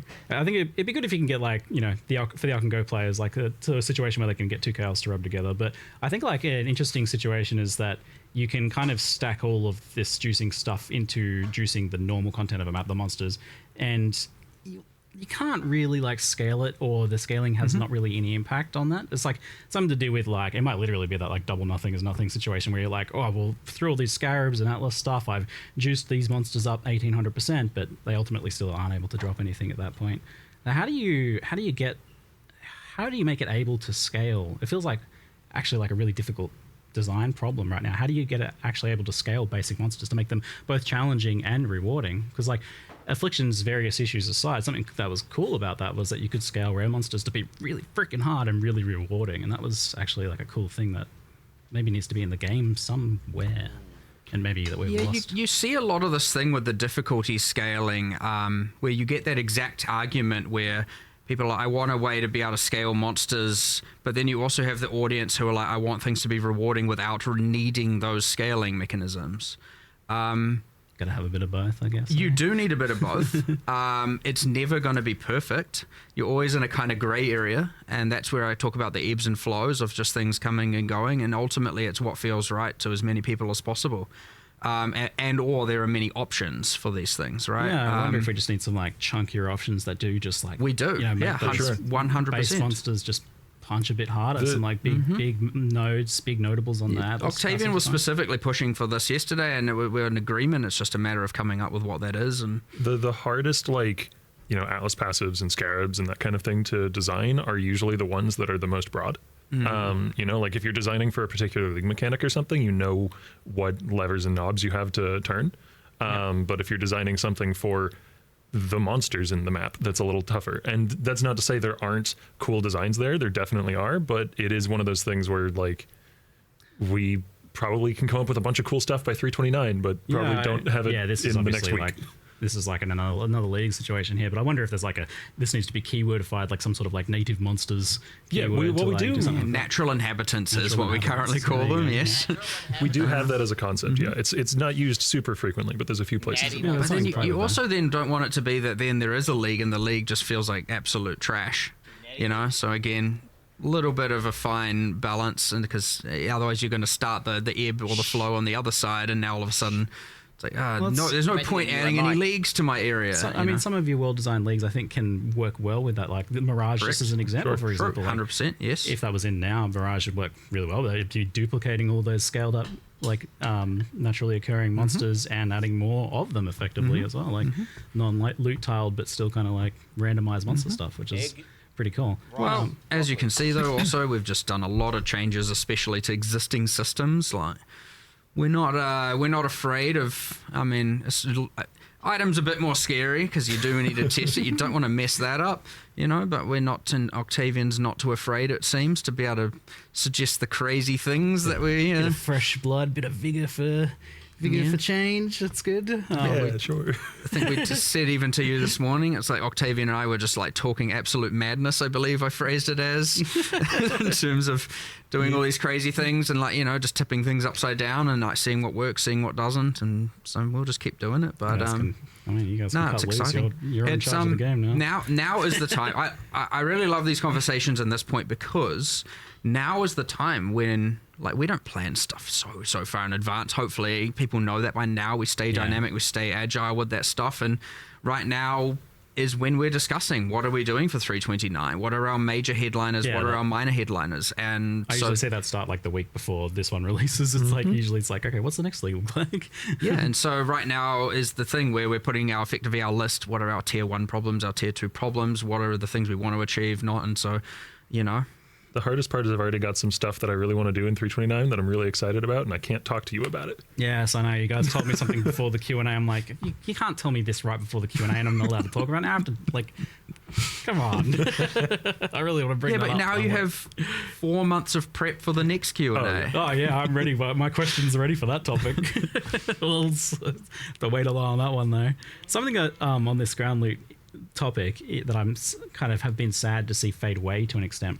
It was the loot conversion mechanic on rare monsters. Now, it was obviously really problematic when it was first implemented because it was associated with arch nemesis monsters, and then it had like pinata fishing stuff. But you guys solved that by making it actually properly random. And then even though it was kind of a loot tiled mechanic in the sense that it's like making a specific drop at it, it's random and it doesn't feel like that at all. So it's, I think loot conversion, so for those who are unfamiliar with what I'm talking about, this is occasionally rare monsters have like a hidden thing where they will take whatever they were going to drop and they change it into something else. And that is like fun and weird and surprising, and weird and like surprising loot drops. Spike moments. Yeah. Those are the things you remember. Like, I remember the first time I saw like, you know, they all got changed into currency, or they all got changed into maps, or some weird other thing happened. That was another big topic yesterday. It's like because that was another, and there's so many axes here. But we were like, we need to reinstate spike moments. Moments where you're like, whoa, this is crazy. And that not just being a divine or having to mouse over every type of a unique of a given base type. And that is what achieved that. I mean, I believe we are at least, we obviously nerfed those. It was a bit hectic. But we're easing back on some of that, at least for 050. What the heck? 328. So that's what I mean. Too many games for 328. We're easing back on those diminishing return penalties, I believe we applied. You know, at least they'll be more spiky again, but not what they once were. What they were was kind of a bit out of control. That being said, it's important that there are those crazy spike moments, and if there aren't enough, like that might not be enough, then we have to we'll add more. So it's important that there's a variety of them too. You know, like that's the fundamental challenge of a loot-based video game is getting players to, you know, care about, you know, the different pixels on their screen, and like this set is more exciting than that set. And like that's the trick that as game designers you're trying to play on people, and it's not an easy trick to play. And you know, like one small thing, like Mark said earlier, that we are doing for 328 is the ancient orbs and fracturing orbs to the global drop pool, because now there's another shiny tink that might occur in the form of the fracture orb. Yeah, but we want more giga tanks. Yes, that is certainly not the extent of it. It's you want just the thing where there's like 50 tanks overlapping all at the same time, and your sound channels are like, I don't know how to deal with this. And just like, the unexpected and the weird, that's the thing that I want to really drive home. Is like, I want you guys to come up with like 10 new weird things that rares can drop, because it makes rares like matter again. It makes them interesting again. Like, I'm excited about a rare because it could do something I've never seen before, and that's one of my favorite, like up to 10,000 hours or whatever. If we design something like that and it's a success and it's like a meaningful new niche in the game, that was one of my favorite things as a player. You know, chasing those weird niches to try and find some, you know, strange corner of the economy that I could leverage. And I want to add more of that. Right, yeah. We will. It's on the mind for sure. Hopefully by 329 we've got a good set of that. So potentially some more loot conversion, weird explosions and stuff. There's kind of things in the meanwhile. You also then, when doing that, don't want to then just make the map boss feel valueless and all that stuff. So it's a little bit more to make sure we get right. Because map bosses could be a good place for that sort of thing, honestly, like the weird drops like that. In theory, you do it on both. Yeah. Could be distinct pools on each. Who knows? But then you don't want to create an environment where the map boss is only so rewarding that you just kill the map boss and repeat. Or maybe you do. I don't know. Who knows? Just make it everything good. That's the goal. It's all good. We'll get there 100%. I have no lack of confidence in that factor, for sure. So you touched on King's March. So there's King's March is like a big kind of grouping of the same issue there, where it's like the gambling, the shipments, and the mappers, and those giving some of the most rewarding loot right now. It's just not from combat gameplay ultimately. And this was something I was going to bring up later, but I'll bring it up here now. It makes sense that I think I like King's March. A lot of people like the King's March shipments and stuff like that, but I think over time it's definitely started to feel more and more like what I was initially concerned about, which is that it'd be like daily quests, mandatory chores, exactly. Yeah, busy work sort of stuff. For loot that you're not really earning, it's disconnected from your gameplay and that. I was surprised to think about the crop and ore change. It's a pretty subtle thing, but it actually seems like that might be kind of impactful. Do you think that's going to make a big difference though? I mean, it does make a big difference, yes, because you have to now engage with the league and be invested in the league in order to now get the printed currency. Yes. So at least there's that. I understand that's, a bit of a currency nerf to everyone, but hey, look, it's window loot, so, we're compensating for that in the rest of the game as well, so, with all the different leagues. But a lot of people are willing to take. It's because I think for King's March especially, it was something there, it's technically it's optional, you don't have to do it, but everyone is. Yeah, it's not really. It's not really though, is it? Right? No. The swap is sort of mental health address. Yeah. Because when you could just grow crops with nothing but money, then it doesn't really feel optional, right? Because you're making gold whatever you're doing.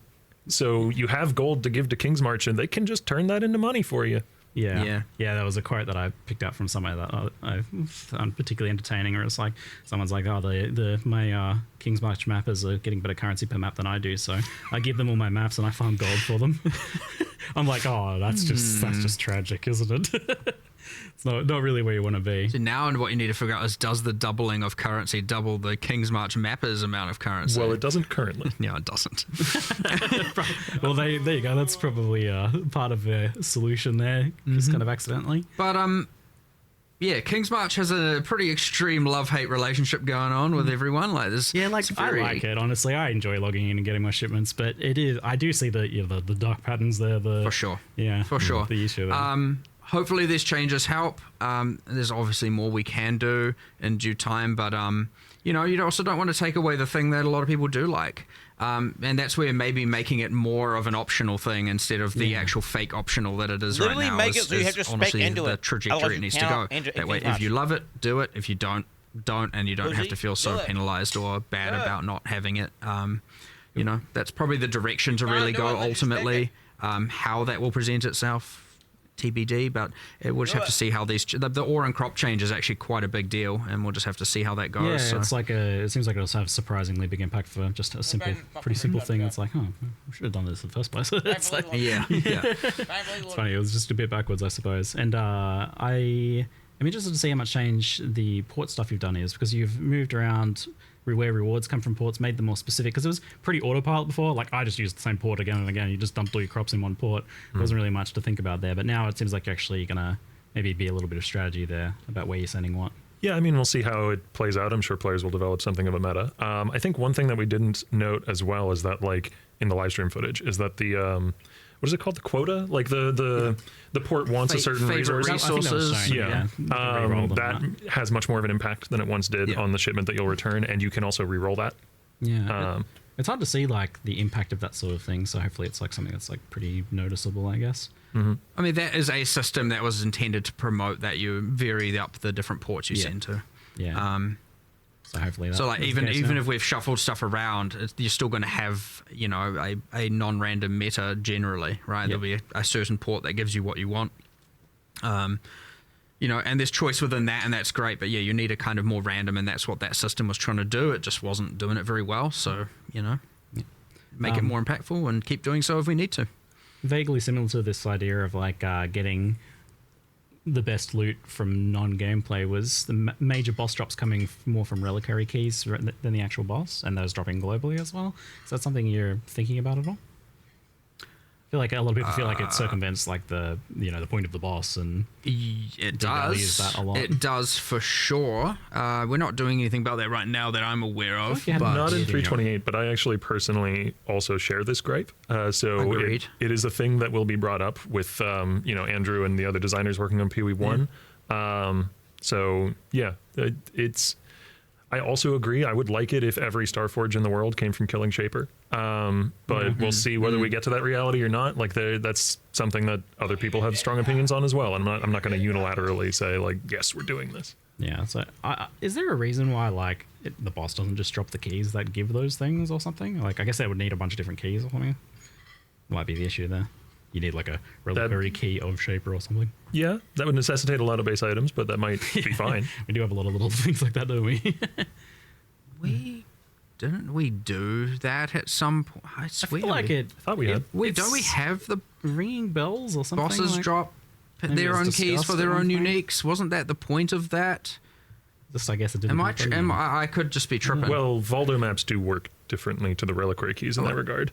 I need to look into this again because I was under the impression that we intended for that to not be the case. Like I thought we had solved this in the past, but like Fever Dreams and all that. Yeah, I was too like many unsure, changes. and didn't we solve this like 3 years ago?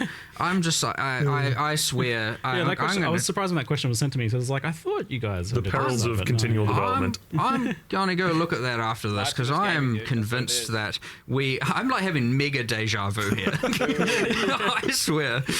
I thought that we had reliquary key and then all the boss specific reliquary keys and those gave the boss uniques and the base one doesn't because we didn't want them to give the boss uniques and thus I don't know. The question was sent to me by a juicer, so I was like, I take their word from that one. So I don't know. Maybe something slipped up and something went wrong there. I'm gonna go have a look at it after this. Again, whatever. The deja vu is real right now. It will be good to reassess the state of it. I don't trust my short-term memory anymore, so... that might be long-term memory at this point, but all good.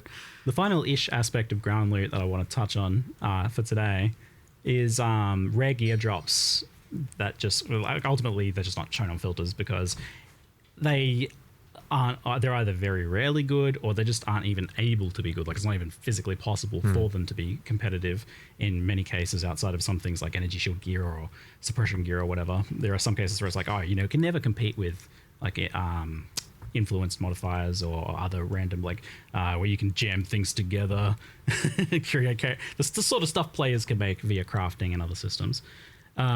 So I have a few kind of questions about like that. It's something I've talked about, a few times in the past. It's like it's always been a thing. Like, how do we make rares matter?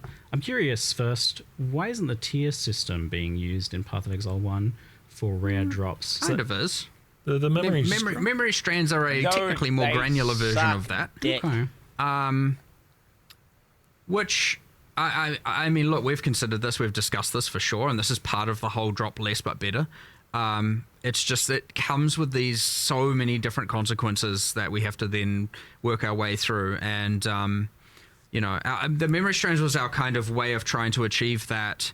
And as I said, it didn't hit the mark for sure. And so we're now trying to make it better. But, and I understand that that's like, they're from originator maps, not like game wide, which I don't necessarily mind either, that it's like at the end of the end game is when this stuff starts happening. I've never once had a strain. But yeah, I mean, I'd first like to see if that can hit the mark first. That being said, there is just going to always be that there are crafting systems and drops at odds with one another. And you have so many people who are in favor of one versus the other. That being said, we don't want to also just be like flooding the ground. You know how much people can juice. You don't want to just be now just flooding the ground with rare items, and it's just like, oh my god, there's just too much stuff everywhere, and I don't know, I was having a fantasy earlier about this. I was like dreaming about it and daydreaming about what would it be like if Path of Exile 1 all of a sudden dropped maybe only a few rares a map, and I was excited to identify and look at them. It's that would be such a crazy change from the amount of stuff that drops right now. I think that game mode is called Ruthless. maybe. Whoa, man. Whoa, it's your first time in the Q&A. Calm down. No. I mean, he's technically right, but we can solve that.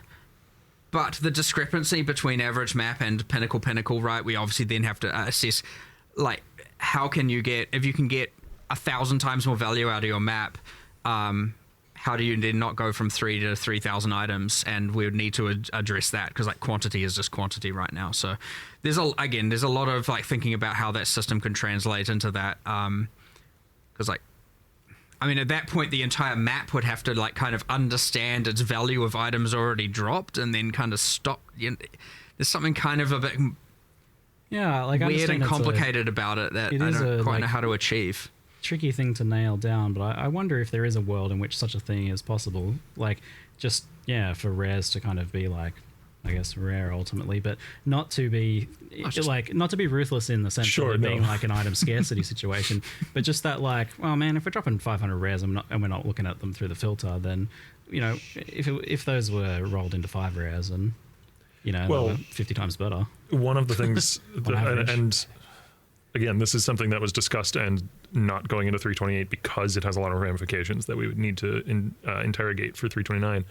But like an extension of the memory strand changes was like, well, what if we just, you know how the drop conversion stuff that you're talking about for rares, like what if we do some drop conversion thing where sometimes rares will drop way fewer rare items, but they'll drop super memory strand heavy items and they'll drop a few of them, and like that sort of thing. It is definitely on our minds. I will say one of the things that contributes to this experience, particularly in keepers, was just the strength of the breach tree, the strength of the Genesis tree, and while that's being rolled into core, it has been adjusted.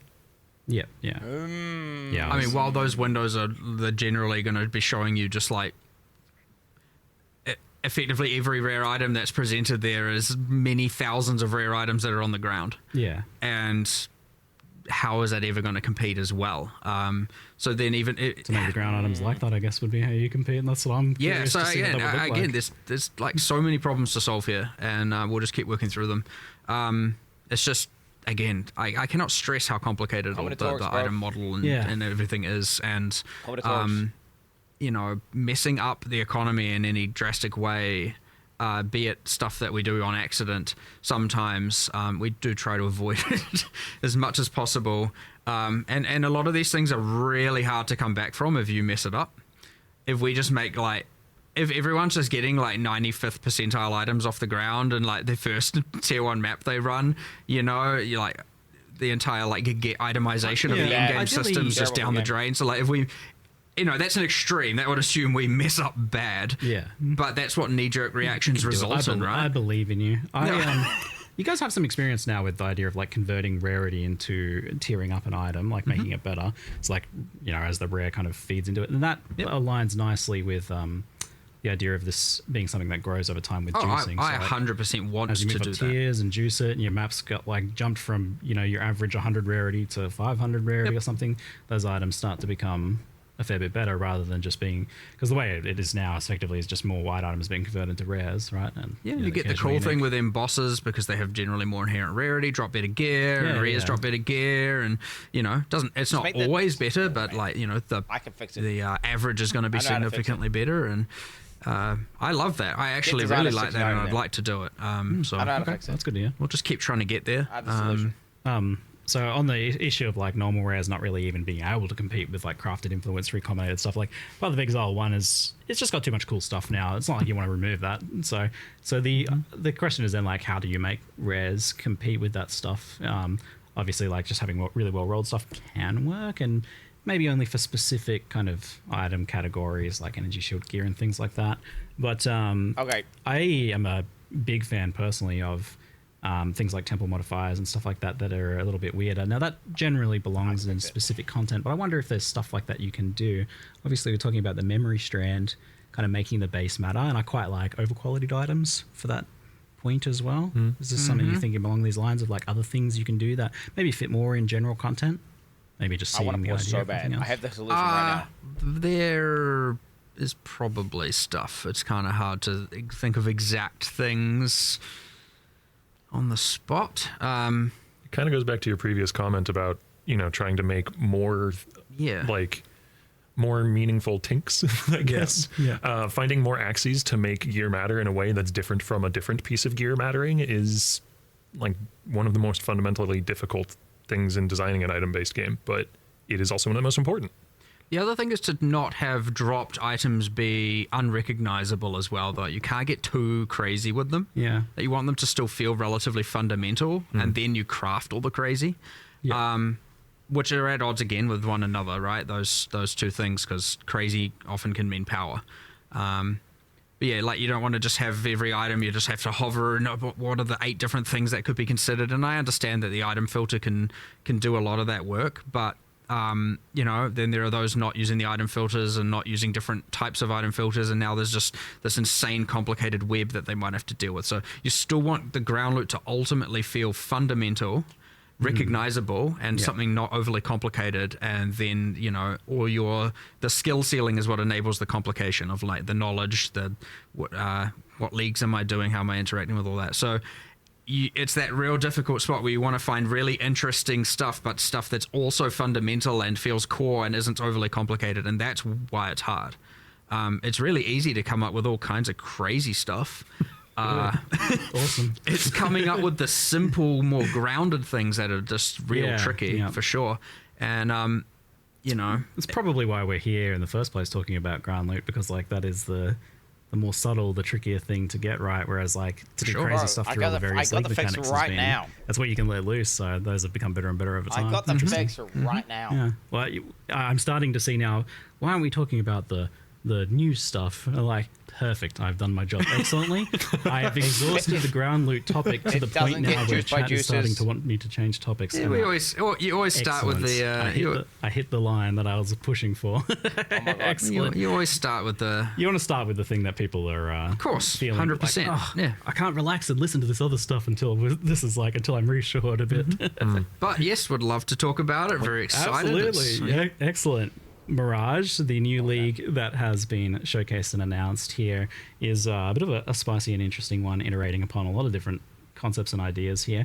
It seems like the execution here is really about like a greater than I think we've ever seen, maybe, level of integration with existing content, like synergies between content, to the point where like you're actually making it so that other content in this is doing something unique, which I don't think we've ever done before. So that's one of the things that's been most exciting about it to me. Like, just to spoil one more example, I guess, that we didn't give in the live stream. Cool. The way that it interacts with Delirium, for instance, is you can drop a currency which can be used in a cluster jewel to change the enchantment of that cluster jewel, but it doesn't change what's on the cluster jewel.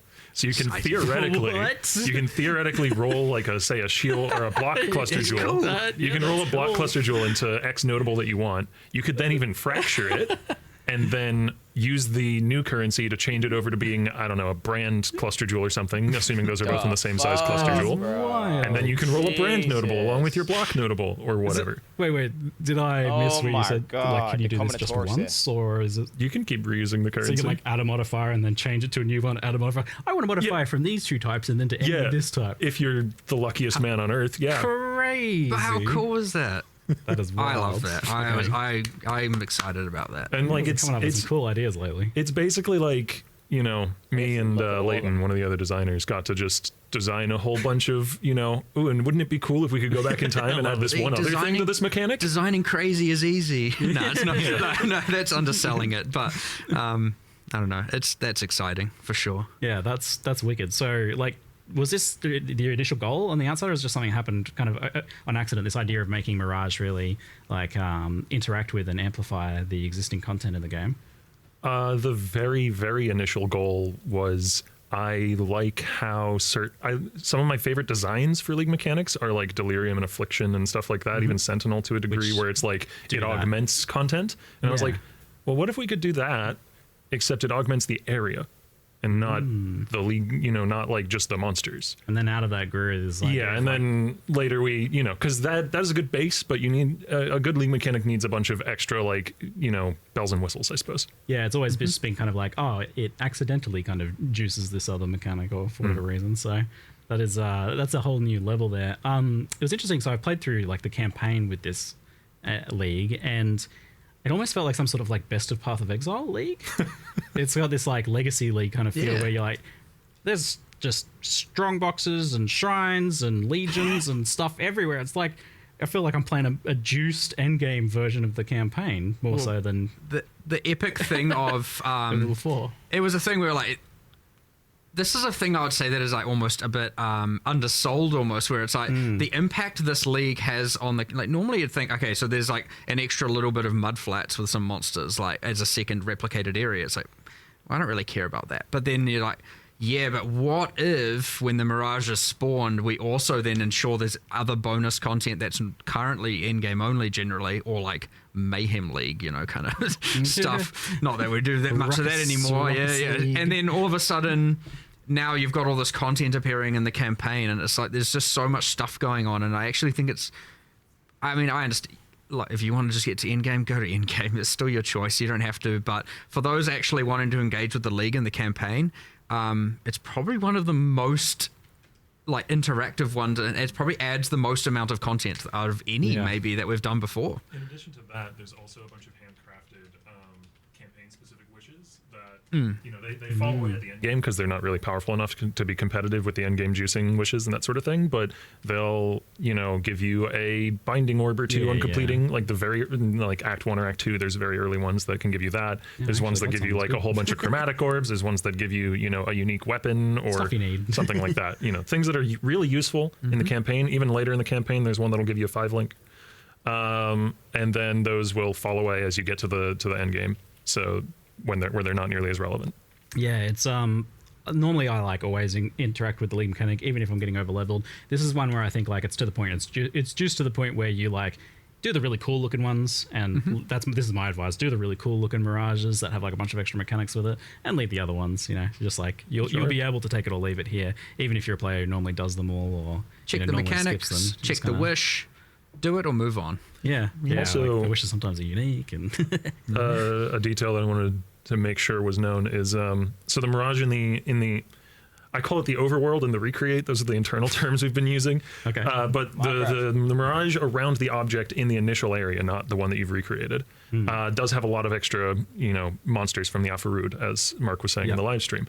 Those monsters are purely additive, so they don't displace existing monsters or anything like that, which does mean that even if you never enter a Mirage, you're just kind of killing more stuff in the campaign than you would otherwise. Like, there's just extra monsters. Probably how you were so over-leveled. Yeah, true. Yeah, I think it was like 10, 15 levels over pretty consistently since like Act 1. It's been like, oh man, I better skip over a few zones. And then I'm like, oh, that Mirage looks pretty tempting. There's a bunch of kind of cool stuff as well. Like I know you mentioned as well the other day of the way the Mirage's area is generated. Like it when you have a circle, you got a circle, right? And so in claustrophobic maps, a lot of that circle's an unwalkable space. Yeah, we've had the this way that the before. area of Mirage generates is it flood fills walkable space until it occupies an amount of space. That's clever. Which means on a map by map basis, it's relatively consistent. I noticed that you solved that issue. I was like, oh, you guys have done it. Yeah, our programmers put a lot of work into that. So they did a good job. But even then you've got, now you can immediately think of that and go, well, hold on, if I'm in like say toxic sewer and it flood fills, I'm going to be so far away from the portal. Well, there's just a button to take you back to the start of it. Yes. You guys are getting good at this, anticipating my quality of life complaints. And it's got fancy effects when it teleports you. Normally, like in the past, I'd come here and I'd play for a bit and I was like, you guys need to make a quality of life for this. And then like, no, you guys have done it already. Part of doing quality of life changes, even though sometimes they're insane and sometimes they're, not as crazy, by doing it in every patch and holding ourselves accountable to doing it, we then often get like, well, hold on, what would we be doing next league for the new content? And you've rewired your thinking, I think, on this. I feel 100%. Like I've noticed that at least that mandate to like. And I was solving something on the screen. Another really minor for them now. Another really minor thing is the mini map in a Mirage area is always fully revealed, so you know where you need to go. I didn't even notice, but that's awesome. Yep. It's just like little things like that. It is a actual. Terrain generation recreate, so to speak. So, you wouldn't get lost either way, I suspect, if you were kind of remembering what happened anyway. But, I mean, in my memory, maybe. Bit of a boss shot. It's true. We're talking about not having short-term memory, so who knows anymore nowadays? It's a funny weird mechanic in the campaign too, because like quite often you're like, it spawns near the boss. You do the boss in the Mirage. You pick up the quest item from the boss in the Mirage. Yep. And you're like, I'll just go. A lot of that suspiciously just kind of worked. Yeah, it just works. And made like, me feel really, like really it. suspicious. So like there's surely there's some bug we're overlooking here, but it's been pretty thoroughly tested at this point. It just kind of works. I've been intentionally trying to like be like, oh, what if I do it this way? Being like a little cheeky, like, oh yeah, what if I kill Peyote in here and get the thing? I mean, it has had some bugs. Don't get me wrong. Like there was a bug where like if the Mirage didn't generate far enough, you could click an entrance that's supposed to take you to somewhere else, and now you're just outside the Mirage and you can't move, that's not particularly good. I haven't run into any of those things yet, so you've been polishing it out pretty well. Higher level of polish a week out than usually on this visit. That's so good. I've noticed. So you guys, the team division maybe is working well there. Yeah, because by having ultimately Octavian and Andrew focused on PoE 1 entirely for that whole span, and we were obviously all discussed. I loved our generally our design meetings are at like 6 p.m. and then they'd just run until we really look outside and we're like, oh, it's very dark. We probably should have gone home. But the sun is rising. Yeah, it's just cool, awesome like evening design sessions and that going on. But then those guys just were cranking from the get go, like awesome, and. As opposed to like kind of fighting for resources between the two, we laid out exactly here are the resources you got. If you need more, just tell us. But like work with that for now, get everyone working straight away. And I mean, obviously it sounds obvious. It's like, that's how it should be. But, you got the 2 games, especially, it can be a bit hard. Like, where do you go? What happens? Gets a bit crazy. So, as much as that sounds like, well, obviously it should work that way. It isn't as simple as it often sounds when especially with passion projects, because you always, especially as a designer, you want to work on both things. You want to know what's this cool thing going on over there. I want to be part of that. So you have to also be able to kind of separate yourself and go, I'm just going to acknowledge I don't know what's going on, and when I see the live stream for the other game, I'm going to learn a bunch of new stuff. And so that's one of the benefits of it. I get to go into PoE 2 releases with next to no idea. It's like, oh, cool. What I get to be in the player base getting the exciting reveal again. That being said, he's like sitting amongst the other designers. We're all still in a collective, and everyone can hear what everyone else is doing, and so you can kind of still hear stuff, and people will still ask you questions about things that you've worked on before. So, but yeah, real cool. But I know. But getting off Mirage. But I know we talked about some of the stuff in the campaign, but I just wanted to also give you an opportunity to talk about that cool in-game thing you mentioned boss, and I got it and remembered another exciting thing. Which in-game thing with the boss? The whole map is a Mirage. Oh yeah, I forgot about that. Wait, what? That is one of the. So it augments league mechanics, but it can also augment a few things that are like technically not. Dude, turn his mic on. It can augment a map boss.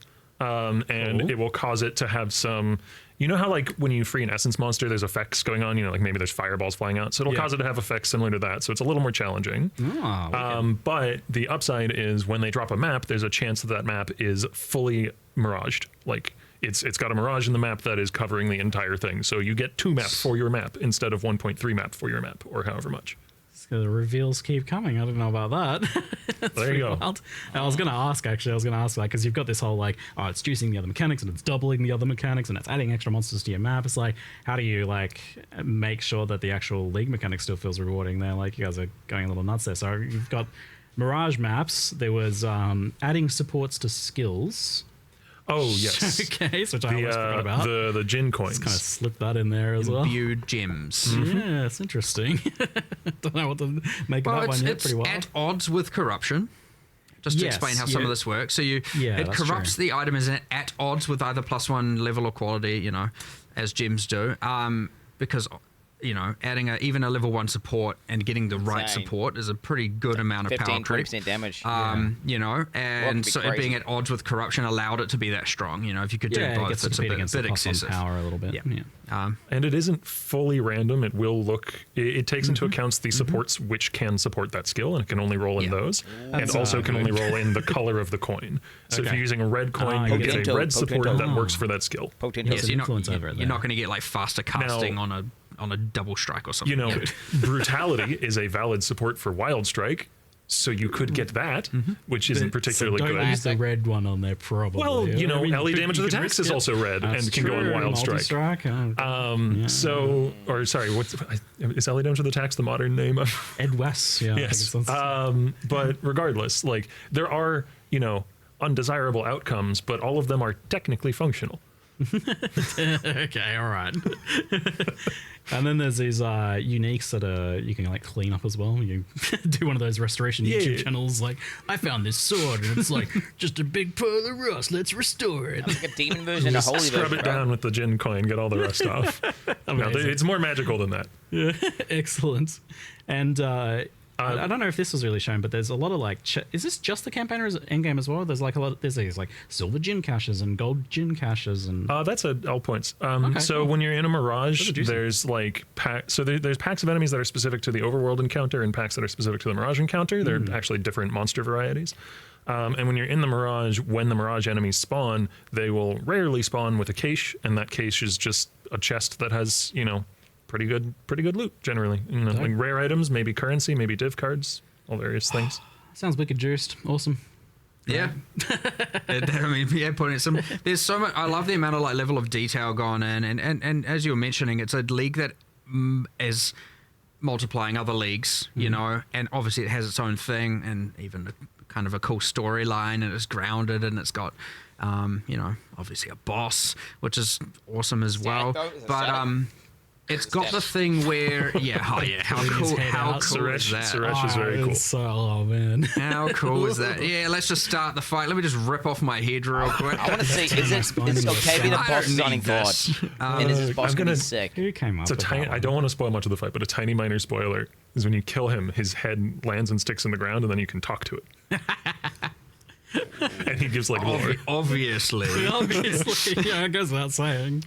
But yeah, even then it's I really, well, it is probably one of the more challenging things. It's just like, okay, it could just multiply damage and life or drops or something, you know, it could just multiply quant or rarity, I get it, but it's that labor of love of doing a specific interaction with everything it can modify that really is like, wow, this is cool. There's so much level of detail to this and depth to this. That's that's quite impressive. But it's an undertaking for sure, and I'm really glad you guys did it. Like, I mean, I would want to do more if I had more time. Something I've seen in chat, I'll just kind of like butt in here in between topics, is Trial of the Ancestors, just kind of getting asked about. I had forgotten about it. It's been a while. And I think it was like was this the one that it's coming sometime? We're trying to. Oh, look, it's still on the list. Yeah. It's not on our most recent thoughts. This is a Steam backlog sort of situation. Trial of the Ancestors. Kind of is, yeah. I mean, we're getting more and more of these, I feel like, over time, where stuff we want to improve, enhance, re-add, or whatever. Look, I get it. Same answer as last time, pretty much. Like it'll get its day. We just don't know when. It requires more work to re-add than you might think. He's got a nice shoe, isn't he? It's easy for that to then get in the way of a lot of other stuff that we want to do. He conformed! Yeah, I get it. It's just, at the end of the day, value and resources, and that's it, really. That's all there is to it. So sorry, go ahead. I was just going to say the well of cool stuff that we want to add to the game is infinitely deep. Yeah. It's good for that. Was Mercenaries one of these ones that was like coming back or something in some way? Like I kind of we will do that. We will do that again. I always hate saying when we're going to do stuff, because that's you know, people want a time. What does that mean if there's no time? It's just this nebulous infinite one day it will be here. But I still, you know, like to be clear on when we intend for something to come back or not. So yeah, we still want to do it. For a rainy day. We'll get there. Honestly, we will get there. There's not too many big things that are like still pending that we've done before that we want to re-add. So, but just timing. But again, like there's been so much growing pains with the different 2 projects and stuff. We're only going to get more efficient at this. We've got more of the staff than ever. We're still hiring. Like we'll get there. You know, if Octavian wants more people, Octavian and Andrew, they want more people on that for PoE 1, we'll hire more, we'll give them the resources they need, you know, like whatever we need to do, we'll do it, and we'll just keep going forward. So yeah, it's all looking up, it's all great days. So all right, I just want to say though, like I feel like maybe you could get a little bit more of this stuff done if you didn't do things like make the Reliquarian. Okay, like and commit to changing its passives every single league. Okay, yes, that committing to that is extra work. But you know, Reliquarian is really efficient because she uses stats that already exist, right? Yeah, like we have all of these uniques. I was talking to Andrew about this because it's like, oh man, you actually have to consider like against the uniques that you can like double it up with, against like all of the other ones in there. It's like yeah, you can make an acceptable list procedurally generated each league or whatever to like cut down on work, but you're still gonna have to like actually double check everything there. Oh, for sure. That's a little crazy. But it's fine. I love having an ascendancy. I love having an ascendancy that we've pre-committed to like this is gonna change every time because it means we can, you know, do something cool and different every single time, and players will expect that going into the next patch, you know? And it's so just to clarify for people as well, like this isn't replacing Ascendant. This is this is addition. Scion has a second Ascendancy now. When did the Scion come out? God, like before 18 I was here. Yeah, so 20 years ago. 13 years or something probably. Yeah. So 13 years to get its second Ascendancy. So 13 years from now, we'll get a third class. Roll on par with the rest of the classes. No, it's really cool because I really like the idea of it changing. I'm also looking forward to the idea of it. Let's say it's really good this league, and then people are like, no, I don't want it to change. And then guess what? It's going to change. And then people are like, ruined. It's killed. It's ruined. It is good that you've like just laid that down from the beginning for that. I think it's probably the way to do you just get the cool thing where you're like, no matter what now, technically, every single expansion will have a new Ascendancy class in that regard. It's great teaser material. Yeah, true. And it's one of your days done. But also in the same sense, if it does get ruined, as people are like, you know, the next league gets saved, you know. But you can see things where maybe some leagues it's better for certain archetypes. You know, it might be better for casters here, or attackers here, or summoners here, or a boss. Yeah, for the Ethereal Crafters, it's going to be like a new little puzzle to unpack every league, isn't it? Yeah. Even if nothing else happens with Ascendancies. And we often do these things where we're like, okay, this is going to require work every league. Let's just double check we're definitely keen to do that, and it has to pass the cool threshold. And in this case, it's like, yep, it's cool enough. We're doing it. It's all good. All right. So the other thing on the skills and classes sort of side of things, this time you went for a pretty comprehensive set of new skills, buffs, support gems, even some passive changes to support the Holy Warrior Templar archetype.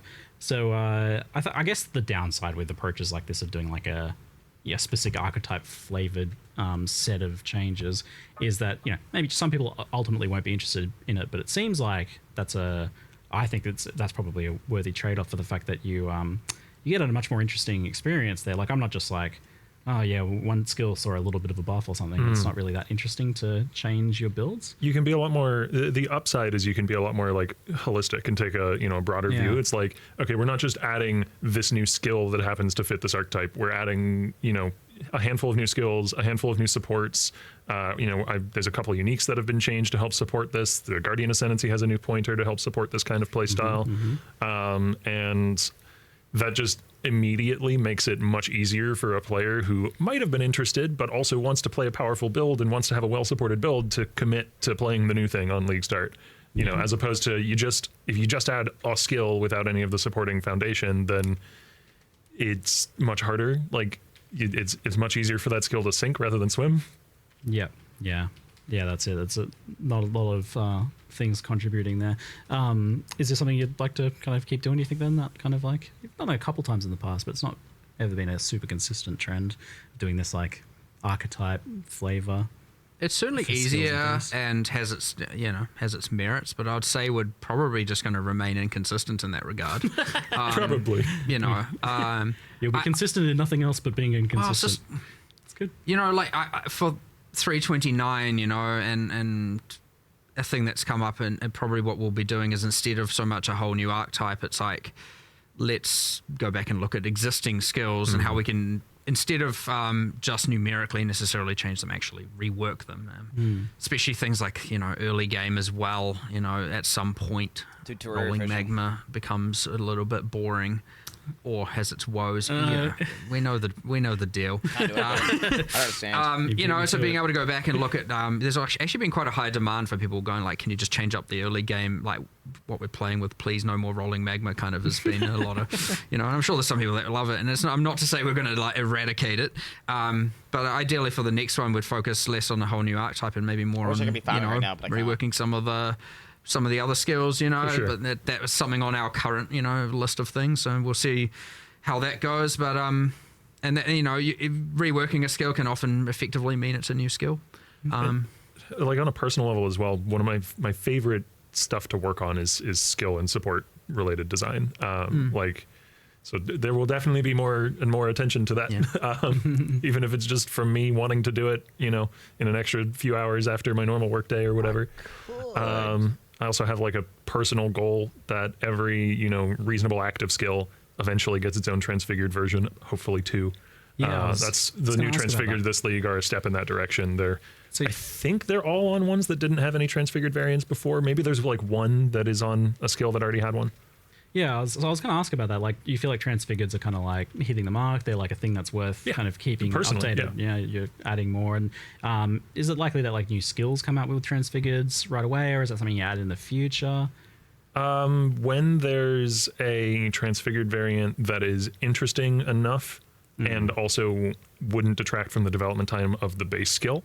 Yeah, that's like if it's a simple twist that is an interesting one, then sure, because I think we did that with one of the wand skills in the last league that get released with a transfigured variant. Yep. But those are still, you know, now they are skills in the game that are a valid active skill. Like the player might choose as their main skill, so they will eventually need to get one. Yeah. And see, like, I guess you could be concerned that like it's eating into skill designs, but it seems like it's almost the opposite, where it's like a dumping ground for the ideas that didn't make it into a skill. You can like, yeah, well, you know, this is just one little idea for a twist on this skill. It can't really be a whole new skill, so it's the perfect place for it, right? Yeah, it's also just, I can't like stop myself from having a cool idea and being like, I want to do, you know, I want to do holy hammers, but it's a big fist or something. I don't know. Sometimes you do need to stop yourself having a cool idea. Sometimes, you know, generally speaking. All right. On the kind of like more balance and skill design, hand casting and channeled skills are kind of just like a rough area I just want to mention or bring up. Is it something that you're like thinking about or still kind of like tracking? I think it's maybe something we talked about a little bit in the past. Not on the current, you know, as a not for 328 really in any obvious sense, but like, you know, not to say there isn't something with exceptional supports that might come to, especially stuff we haven't even necessarily thought of, you know, and there's obviously when we add so much stuff, there's so much unintentional usage, but like, yeah, I understand it needs maybe a bit more of a fundamental look at, still on the list again. One of the dedicated QA for PoE 1 is very much a hand casting enjoyer. He plays spellcasters almost every league, and the Transfigured Shock Nova is one of his favorite skills, he said, and he's definitely going to be playing that. So hey, there's something. But yeah, it is on our radar for sure. This is kind of like a new one that I haven't brought up before that someone asked me about. I was like, yeah, you know what? When I think about it, that's a good point. Cold skills, especially spells mainly, seem to be in a weird place where like I try to think of cold spells and I can only think of skills that have been nerfed or like were once great but aren't anymore. I think of like Winter Orb, Ice Hat. I think of like Ice Spear back in the day. I think of Cold Dot stuff. Like, yeah, there's a couple in there that are okay, but it does seem like on the whole cold spells are in a bit of a rough place at the moment. Is that something you guys have identified? Well, I wouldn't necessarily disagree with you. Sure. Glacial Cascade. Not to say there aren't certainly in the more traditional case, yes, they're not holding up. There are some weird cases, but you know, again, maybe some of this, well, I was just trying to think of the new like Frost Mage, but technically it's probably going to be based on something that isn't even, you know, cold scale. It'll be like Archangel all over again. Yeah, exactly. But yeah, I don't disagree with you. Honestly, it'll probably come hand in hand with hand casting to some degree. Like it's kind of like hand casting and spells kind of come together, so you'll probably see a bit of that at the same time. Yeah, that'll be a package deal at some point, you know. But yeah, I would actually agree with you. I'm not quite happy with just like It's just a weird realization to have. It's like, oh, a lot of my old favorite skills. And some of them are so iconic as well. Yeah.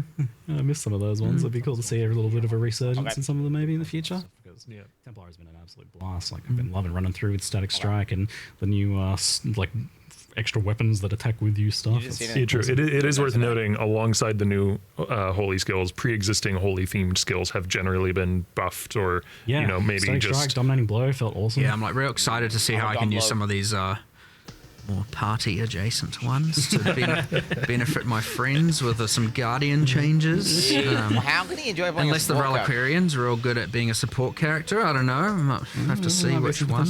You'll have to see. And I honestly and then you'll have to don't deal with know. that getting changed next league, of course. Yeah. Well, or I can make it not. No. It's good for support characters. Sorry, it's not changing next league now. I've decided. You can't nerf Mark's build. I maybe feel a little bad for content creators who are like making a build guide on Reliquarian, and only a little bad. every one of those build guides has an expiration date built in. Yeah. Yeah, you have to put an expiry date in the comments. Best before. You might still be able to eat it after, but you know, it's a gamble. That's funny. I did have a question about this later, but it's reached the chant levels in chat. Harbingers. I was going to ask about some quality of life stuff later, but we'll slip it in here first. Do you want the good news or the bad news? Oh, bad news, please. I love bad news. Bad news is it's gone for now. What's gone? Harbinger is gone for now. Excuse me, elaborate. Yeah, we're just that may be good news for some. I understand that's like, you know, the issue. Can't complain about it now. Band-Aid gone. Look, and I understand that will probably crush a decent amount of people. But there's a little bit of, you know, it's a shadow floating with some blue, and yeah, I know you're not. They're really blue cool. Aliens, are you? Well, for sure, but we want to do more. We want to do it better, and there's this unfortunate thing where often, or especially, you know, with a way we have to kind of develop things now. It's kind of it has to go so it can come back better. Is effectively what we're getting to here, and it will get the justice it deserves. And I'm not putting it in the in the nebulous Trial of the Ancestors bin here. It's in a closer. Yes, which. And that's what I'm saying, bad news, good news. It's unfortunate, but in some regards, however, it's going to come back a lot better, and it should be something that ideally people can get excited for. We were going to be way more mysterious with it and actually have the patch notes and actually we are doing that in Harbinger text, and people are going to try and derive what does this mean. But you know, immersively, effectively, the Harbingers have gained the knowledge they want. They're leaving Rayclast for now, and they are going to come back, and you will find out what that means without spoiling what's going to happen. As we mentioned earlier, Ancient and Fracturing Orbs are in the core drop pool. Harbinger Uniques are also in the core drop pool. The upgraded Harbinger Uniques are in the drop pool. Drop pool, yeah. Right. So keeping as much as we can. But yeah, look, sometimes these things just have to happen this way. Yeah. It always sucks because we're just like, damn. Also an adjacent question that I imagine will come up. Horizon Orbs, with the way the new map items work, are they don't do a thing, but they would have done a thing on Shaper Guardians and such, because Shaper Guardians are still an individual key to an individual area. Okay. So now Blessed Orbs will reroll your Shaper Guardians. There you go. Nice, so you still have that capability. Good old Blessed Orbs getting a bit more love. Yep. Aw, my baby. So yeah, but it's got a sad, but it'll have an overall. This is great news. I agree. This is great news. They were just weird blue floating guys that drop pocket lint. I don't know why people like them so much. A lot of the loss aversion. Your effects don't even work on them sometimes. They're weird little creatures. It is probably it's one of the most abstract things we've done for sure. Conceptually, I want to see what a modern take on it is, because and also a more grounded in Gothic. Again, imagine being able to do the actual art style justice and to do bosses, have bosses that aren't just big portal. More Harbinger. Big portal thing, you know? Yes, and the boss was a portal. The boss was a portal. Yes. Look, good future there. We will do it right. Yo, that's talking shit about my boy right now. Look, let's be real. It was half baked. And it needs to be done better. So it was definitely a little bit. Yeah, I know. From an earlier there was always going to be that bad. I was going to be. The patch note was going to be way more ominous, but nonetheless, there's a band-aid to be ripped off. But I am glad and impressed that you again, we have to be brave enough to do some of these things for sure. It is important, and again, it just means only better things for the future to come in PoE 1. So. All right. Okay. Yeah. Well, that answers the Harbinger question, which the question that chat was probably driving at was like, could you make the splitters stack better? It's like, let me just solve that problem for you. Like, no more splitters for you. I was like, it's gone. You're like, wait, what's gone? No Disneyland. That's it. We're turning around. No. Yeah, it is what. Look, my classic response is deal with it, I guess, is the answer. Yeah, that's been dealt with thoroughly. Excellent. Yeah. Okay, all right. On to my next topic, which was breach and the implementation for core for that. So you showed walls being destroyed by damage, which seems like honestly would solve 99% of problems because like your damage typically is just killing everything. So I imagine the walls just get deleted. But you know, will they sometimes block movement skills or something like that, or is it like what's the idea here? Why do you want to keep them? Why are the walls a thing? I'm sure some people are like, why don't they just delete them? Look, it's important to have different encounters that have different feels and different things going on, and it does achieve, I wouldn't say it's overly complicated, but it does achieve a relatively unique vibe. And the important thing is when a league goes core, especially, is that there is choice into what type of content you want to do. There are people that like it. There are, right? And that's fine. And you know, there are now many tools if you don't want to. You can deal with it by either making it easier and making it something you don't mind, or on the other hand, you can turn it off if you're just like, get that out of there. But honestly, also, it shouldn't be bad. So intrusive is the word I would use. Like we want it to feel meaningfully different in terms of how you engage with the mechanic, but we also don't want it to be intrusive and unpleasant. So, you know, we've like shrunk the encounters, shrunk the walls. They destroy when you're damaged, or they destroy when they're damaged, rather. You know, we were just discussing earlier, like, if this is still not enough, then there's other avenues we can pursue, like making the radius you destroy them in a bit larger, stuff like that. Talking to you about it earlier, you were pretty clear that, like, you literally don't want it to be annoying in any way, so... No, it shouldn't be. And like, another thing I think you touched on there was, like, the idea that, like, it's also supposed to be a way that you can kind of scale the encounter on an encounter-by-encounter basis, which is something you want to have sometimes. And it's, like... There's a little bit like, if the walls are our problem... It's not that big. That's fixable. Walls, that's actually kind of easy to fix. Yeah. Now we probably should have done that mid-league. Fair. Whoops. Do you think that'll be happening? Do you think that'll be happening? Because that was another question I saw people like. Do you think you guys will have more ability to do stuff after kind of like the first 2 weeks of the league now, moving forwards with the way the teams are structured now? Like obviously, you have to work on the new content at a certain point, and that starts almost immediately. But what do you reckon? Yeah, it kind of depends. Look, our main goal once a league comes out is to solve problems, and we generally try and make sure that's the case. But yeah, generally then it's like, do you want to upgrade the league with new content versus make the next expansion? And that gets pretty hard to allocate resources between. I don't think the new content thing is probably worthwhile ultimately, but just the continued problem solving, I guess. Definitely have more resources for solving issues. Great. That is 100%. That's amazing. Ultimately, I think. Good. Yeah. Dog shit maxing. But yeah, like the the keepers thing. It's like, okay, the walls. If there's still a problem, just tell us. We'll just keep fixing it. We can test as much as we can test, but obviously people have different levels of what's acceptable and what's not. We try and think of all these, but like, look, we've made a whole bunch of changes. It's going in.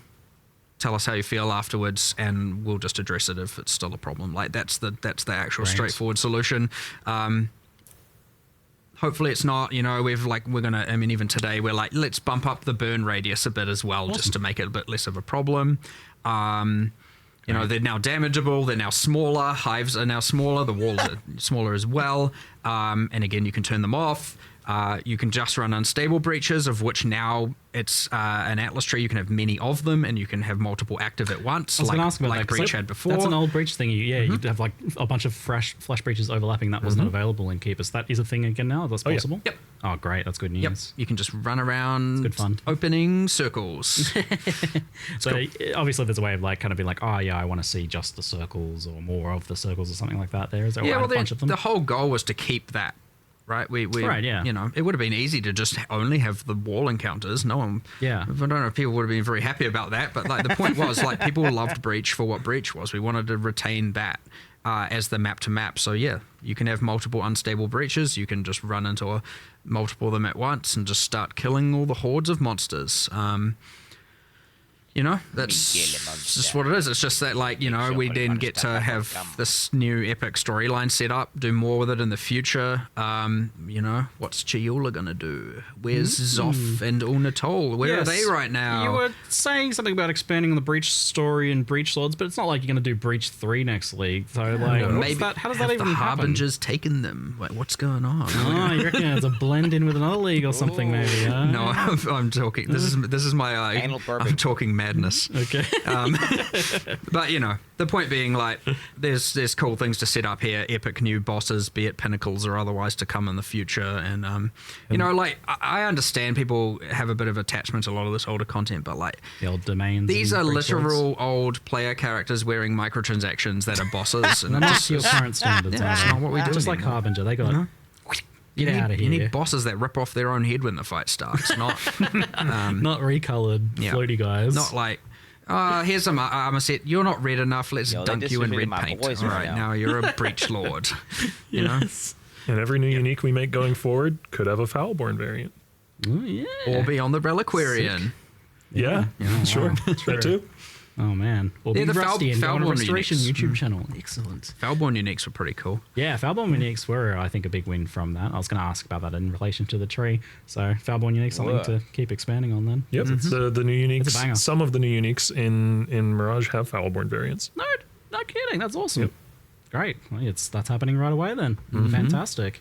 On that note then, so the tree is staying, and I think people are concerned in various ways, but people both want it to be still rewarding in some way, but people also don't want it to necessarily be pooping out all of the best items and to the extent that it was. So in what way is it going core, and in what way is it changing? You know, correct me if I'm wrong. Okay, I think that you know, we want it to still be good, but we don't want it to be good at generating every kind of item. So I think it can no longer make weapons or quivers. Interesting. So it can still do the armor, the jewelry, and obviously keeps the Foulborn uniques. It can make Foulborn unique weapons. To be clear, it's rare the weapons. Rare equipment. What the fuck? No more. So limited the pools of rare equipment it can produce. Bro. So it has a more specific role now, which I like for League mechanics. Again, like that's a general thing where if one thing can do everything, then why do anything else? And then you have the like, if everything can do everything, then what does picking a league even mean? I mean, it's the same discussion with thing like fossils, right? You know, which I believe we've also made a change with now. Fossils are exclusive, or at least way more exclusively. If we did our due diligence fully, then fossils should only be coming from Delve now. Ooh, okay, cool. Yeah. So we're kind of trying to make sure we're actually confining what makes a league special to what makes a league special, and not just letting it seep in everywhere. So yeah, that with the tree, you know, no weapons for rare weapons at least is aiming that direction. Is it like a major power nerf to the creation of jewelry and armor? It's been tuned down. Yeah. 6-link. I saw the 6-linking thing was dropped down a bit. Is it like 60 fusings instead of like 150 now? Yeah, I think it was 1 in 10 items are 6 links before, which was a little bit extreme. So yeah, there's a balance pass as well, of course. Yes, because again, it's part of that like. How can item drops be good if this is just doing that, you know? Yep. So they're at odds with one another, but also now that it's one of many optional leagues in the end game, it doesn't need to be doing everything, you know, as good as it was doing. So I suspect it's still pretty good from my kind of like cursory glance over things. It looked like the fracturing was still there, I think, right? Like, you guys are planning on... Andrew did all of the specific adjustments for this, so I'm not actually sure off the top of my head. I'm sure this is why we need a bigger couch. We need Andrew here. How do we do that? The problem is always the uncertainty with... this is ideally why we'll have Andrew here in the future. The uncertainty is like... Andrew could have changed stuff literally 10 minutes ago. Yeah, someone in QA might have found something that he needed to address. He's, and I'd like to reassure people, like, the development doesn't stop at the live stream at the announcement, you know what I mean? They're up there upstairs right now making changes. So, we can only be so certain about, without everyone here who's able to talk about it. But like, you know, we're 99% sure on everything. But if I do my job well, you guys come up with some new changes that you go do after this too. So yeah. Well, you're very good at coming and getting us to make a few last minute changes beforehand. Dude, I like it actually. I've already fixed ground loop, by the way, for the boys. I got to do what I want. I have it on my notepad right now. I think the last thing was the Hive Fortresses in Breach. They were initially fun, but they definitely became less so over time. I think just like a lack of variety. They got quite time consuming, and they had some issues with difficulty and reward scaling, where like you couldn't quite scale them up all that much ultimately.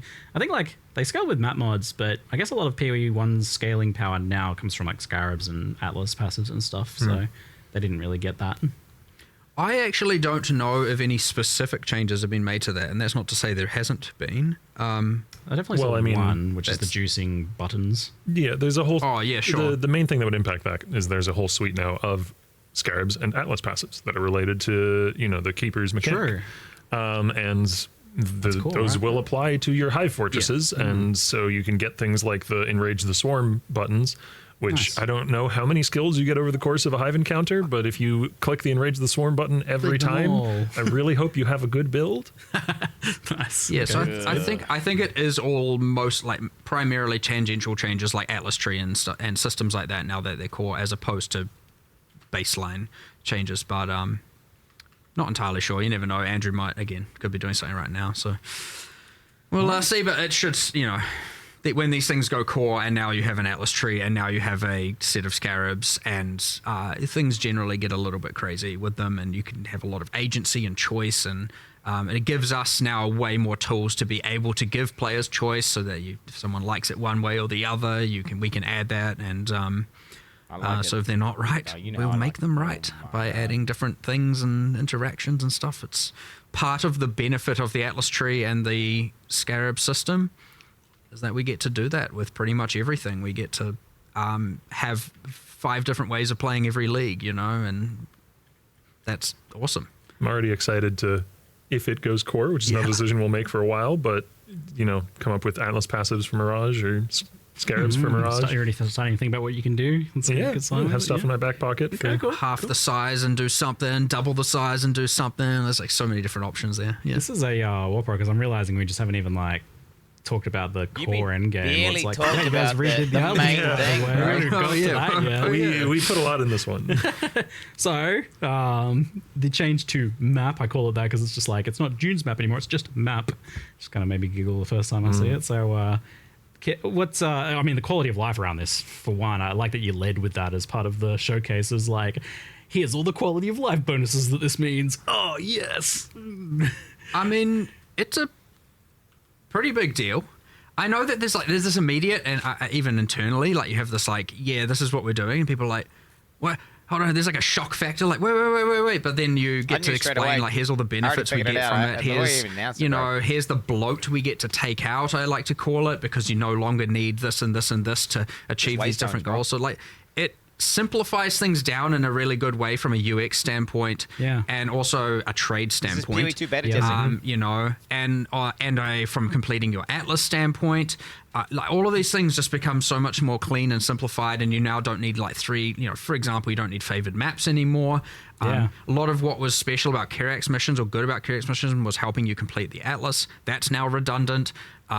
You get to trim so much fat. Like, it's gone, by the way. There's Harbinger ores. You got rid of chisels at the same time as well. Finally, just base chisels. Just base chisels, by the way. Maven's chisel still exists for clarification, dude. We got but 5 different other one chisel for 20 quality, just to be. Oh, nice, good. Yeah. They were just so much. They were just like pointless busy work. I always felt that way. I was like, stupid chisels, I hate them. You do get bonus quantity in your maps based on the completion of. Fix his mic, bro. Fix his mic. Yes. Yes. Actually slightly more quantity than what chisels would have previously provided. Yeah, I know. You gotta like make sure they're like, oh, it's all right, guys. We didn't take that 20% away from you. That's 25 now. 25. Right. Well, and of course, you know, there's Voidstone mods which apply to your whole Atlas. You've got I mean, the whole Egan system.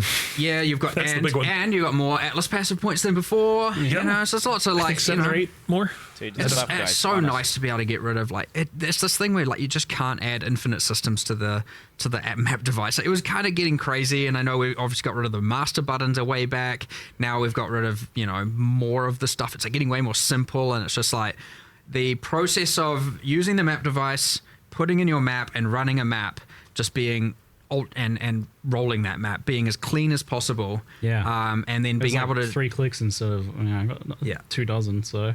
And then being able to, now, I mean, I'm excited for the future here, but being able to interact with your Atlas as a physical space with mods and the stuff like that is really cool. Like, I am the kind of player, I think you are too, who likes to run. I like to run many different maps. Yeah, I like having, sort of short to midterm goals in the end game, which is one of the reasons why I'm really excited for the whole Egan system, because it's like, ooh, now I know I'm going to run these 7 maps, and that'll give me a reward at the end and also increasing juice as I do so. I don't know. I was going to then go into how you can sort of bisect them and stuff, but I feel like that might be getting too into the weeds. No, I did want to ask you about that because, like, I didn't realize that from first watching it. It's pretty funny. Like, I saw the blobs and I was like, oh no, here we go again. No, there's no Elder Ring management. You have to make the Elder eat the shape of the blob. Not Philly. You have to make sure it stays alive in its digestive tract. That's how you get the optimal. No. The loop here is you put the blob. Okay, we have a better name than blob now, but that is the internal name. Blob's a good name. You put the blob on the Atlas, then you run the maps in the blob. There's no like, I have to micromanage it to make sure that it's doing the exact right thing, and if I run the wrong map, then it's all ruined, and I have to spend 7 hours fixing it. Especially because you can just take your map and just pod it. If you just do them, right? Like, you don't have to be like, oh, I don't have maps to do this part of the blob. Which is amazing. You just have the map item. That was really go wherever you want. With those and that is systems. Also, to be clear, you can still go wherever you like. You have freedom of choice to pick whatever map it is you want to run. Like, you use the map item on Mesa, do it. You use the map item on Strands, do it. Whatever. You even made that keystone, so like, you don't want to do different maps in the blob. You could still do the blob. It'll just do it randomly. Yeah. So I guess to get into those weeds is so you say you have a blob that's like a long, thin, map line of 7 maps. Yep. If I run the map directly in the middle, I'll then have 2 smaller blobs of 3 each, right?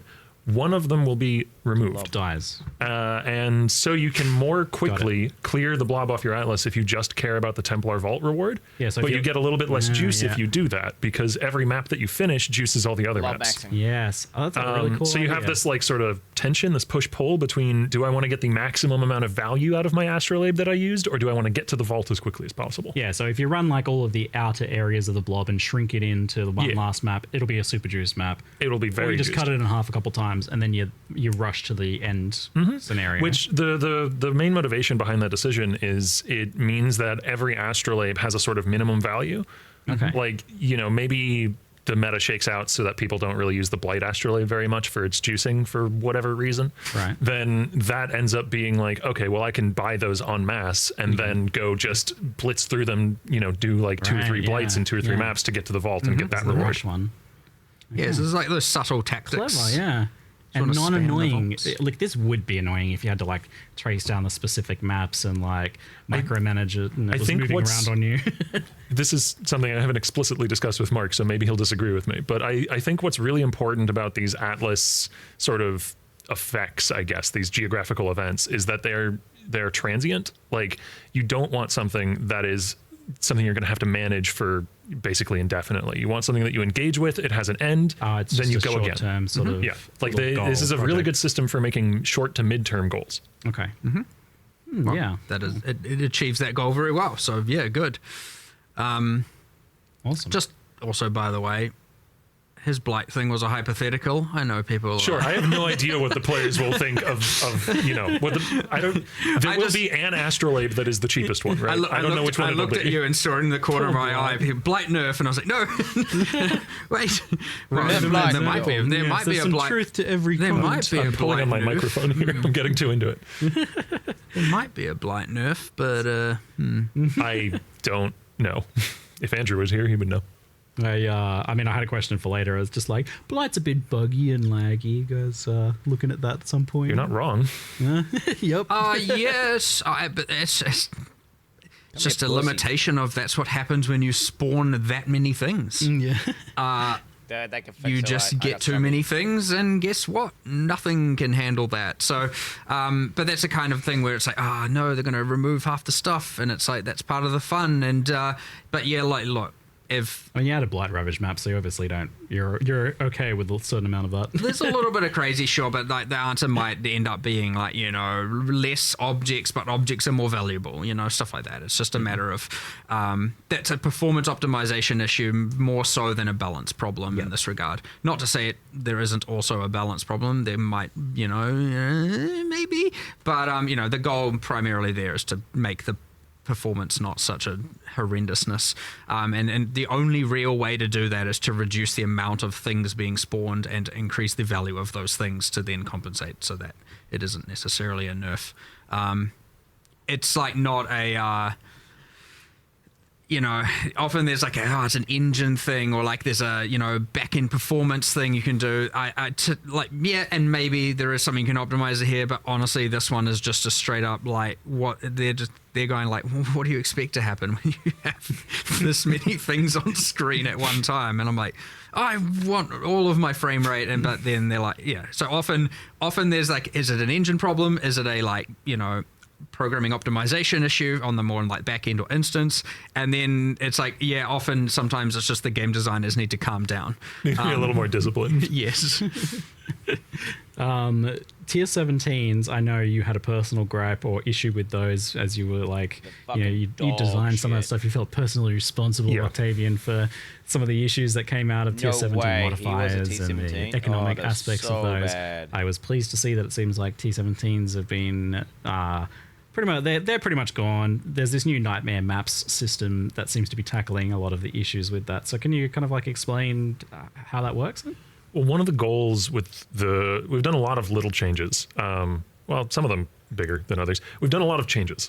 And one of the main driving goals was to make it so that T17s don't feel like simultaneously this access to Uber bosses and also just the absolute best pinnacle thing. You have to be doing this if you want to be competitive in the economy, right? Because there's 4 or 5 layouts for T17 maps, and it was so restrictive. If your end game choices are there's 5 different maps you can do, but really 2 of them are better than the others, or maybe even one of them is, and so it just feels like other maps. Exactly. Barrels. So yeah, sure, barrels. And so one of the things right off the bat is I believe they now share the same mod pool as originator maps. Correct? Yes. I'm 90% confident on that. Yes, they do. Which helps bring them in line with originator maps. Yeah. And they are also, if you're eagle-eyed, you may have noted that they are on the outer corners of the atlas and not within the inner quadrants, which means they're not affected by the new Egan system. They're separate. Yeah, so if you want to be maximizing every layer of juice in the game, you are inherently not going to be in one of these new Nightmare maps. You are going to be running originator maps within the Atlas quadrants to leverage the Egan system. And you're choosing between the two potentially. Yes. Yeah. Go ahead. I mean, what a result. Ultimately, they're still decent to run. You know, they're not like just ultra trash. However, they're more towards the boss. Yeah. Killing the boss, getting the boss keys. That was the idea, right? To make them an access gate for... And they're more deterministic in that regard as well. Each of the individual Nightmare maps is associated with particular Uber boss fragments. Right. So that's kind of to help give them more identity in that direction of it's the access point to an Uber boss. Yep. Awesome. It should be... It's definitely just much easier now if you want a specific Uber boss to go and kill that specific Uber boss. Because you have the Nightmare key is... it's a lot of keywords. It's like a keyword, but you know, it's like you get a specific map item, so to speak. You can run any of them, and then each of them generally are better at target farming a certain pinnacle. So, you know, choice is up to you, and they don't have that like this is the best juice in the game problem that they were, which is what was happening before, and so you know. They were a bit of a chaos sink before. Is that something you're like worried about or monitoring? Like the idea of... baby.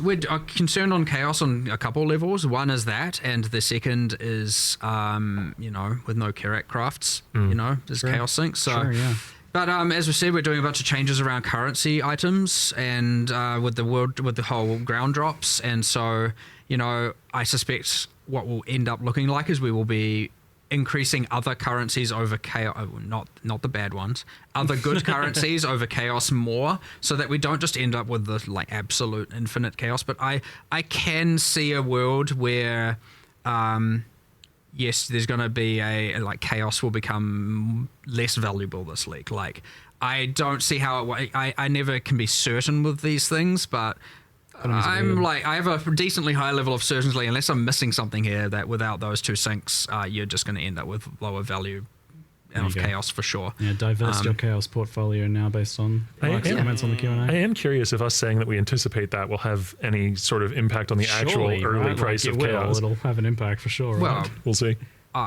Yeah. When it comes to economies, feels over reels, man. Absolutely. Yeah, I'm telling you now, your chaos are worthless. Insider trading. Yeah, we're moving. We're back to GCPs. Let's go. Who knows? GCP's the trade currency.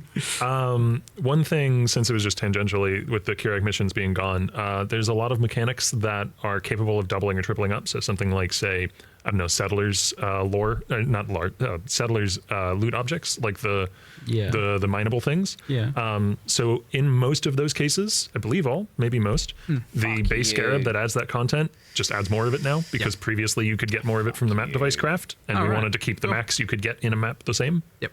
Nice. You've been making sure that people don't feel like they've been robbed with these changes. Oh yeah, you? for sure. Got to be done. It's just not what we want to do. If it happens, it's on accident. Generally, and if it isn't, the point was to kill the busy work, and I'm here for it. Absolutely, yeah, for sure. Chiseling maps isn't fun. I've been saying this for years. I feel very vindicated right about now. Okay. Originator and memory maps on the other end of things had these weird pedal powers. They're weird and awkward. I don't know when to use them. I have to read it. It's too much text. Trash. What are you guys doing with the pedal powers, man? I mean, they're gone.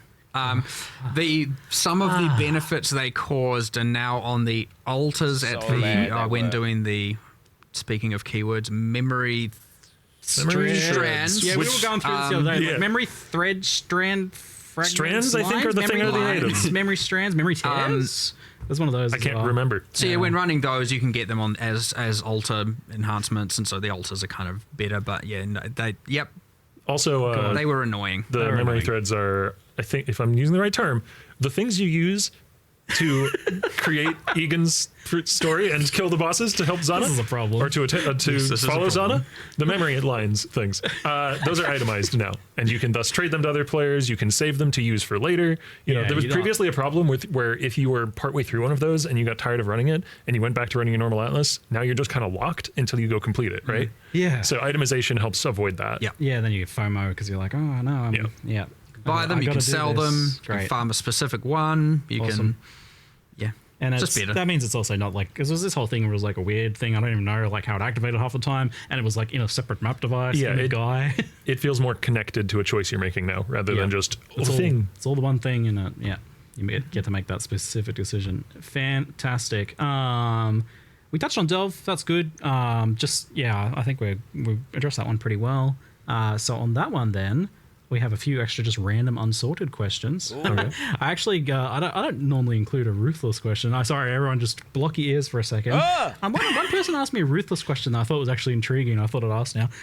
So in ruthless, you can't hide items on the loot filter, which I was surprised to learn. Made me laugh. Does it have to be like that? It's...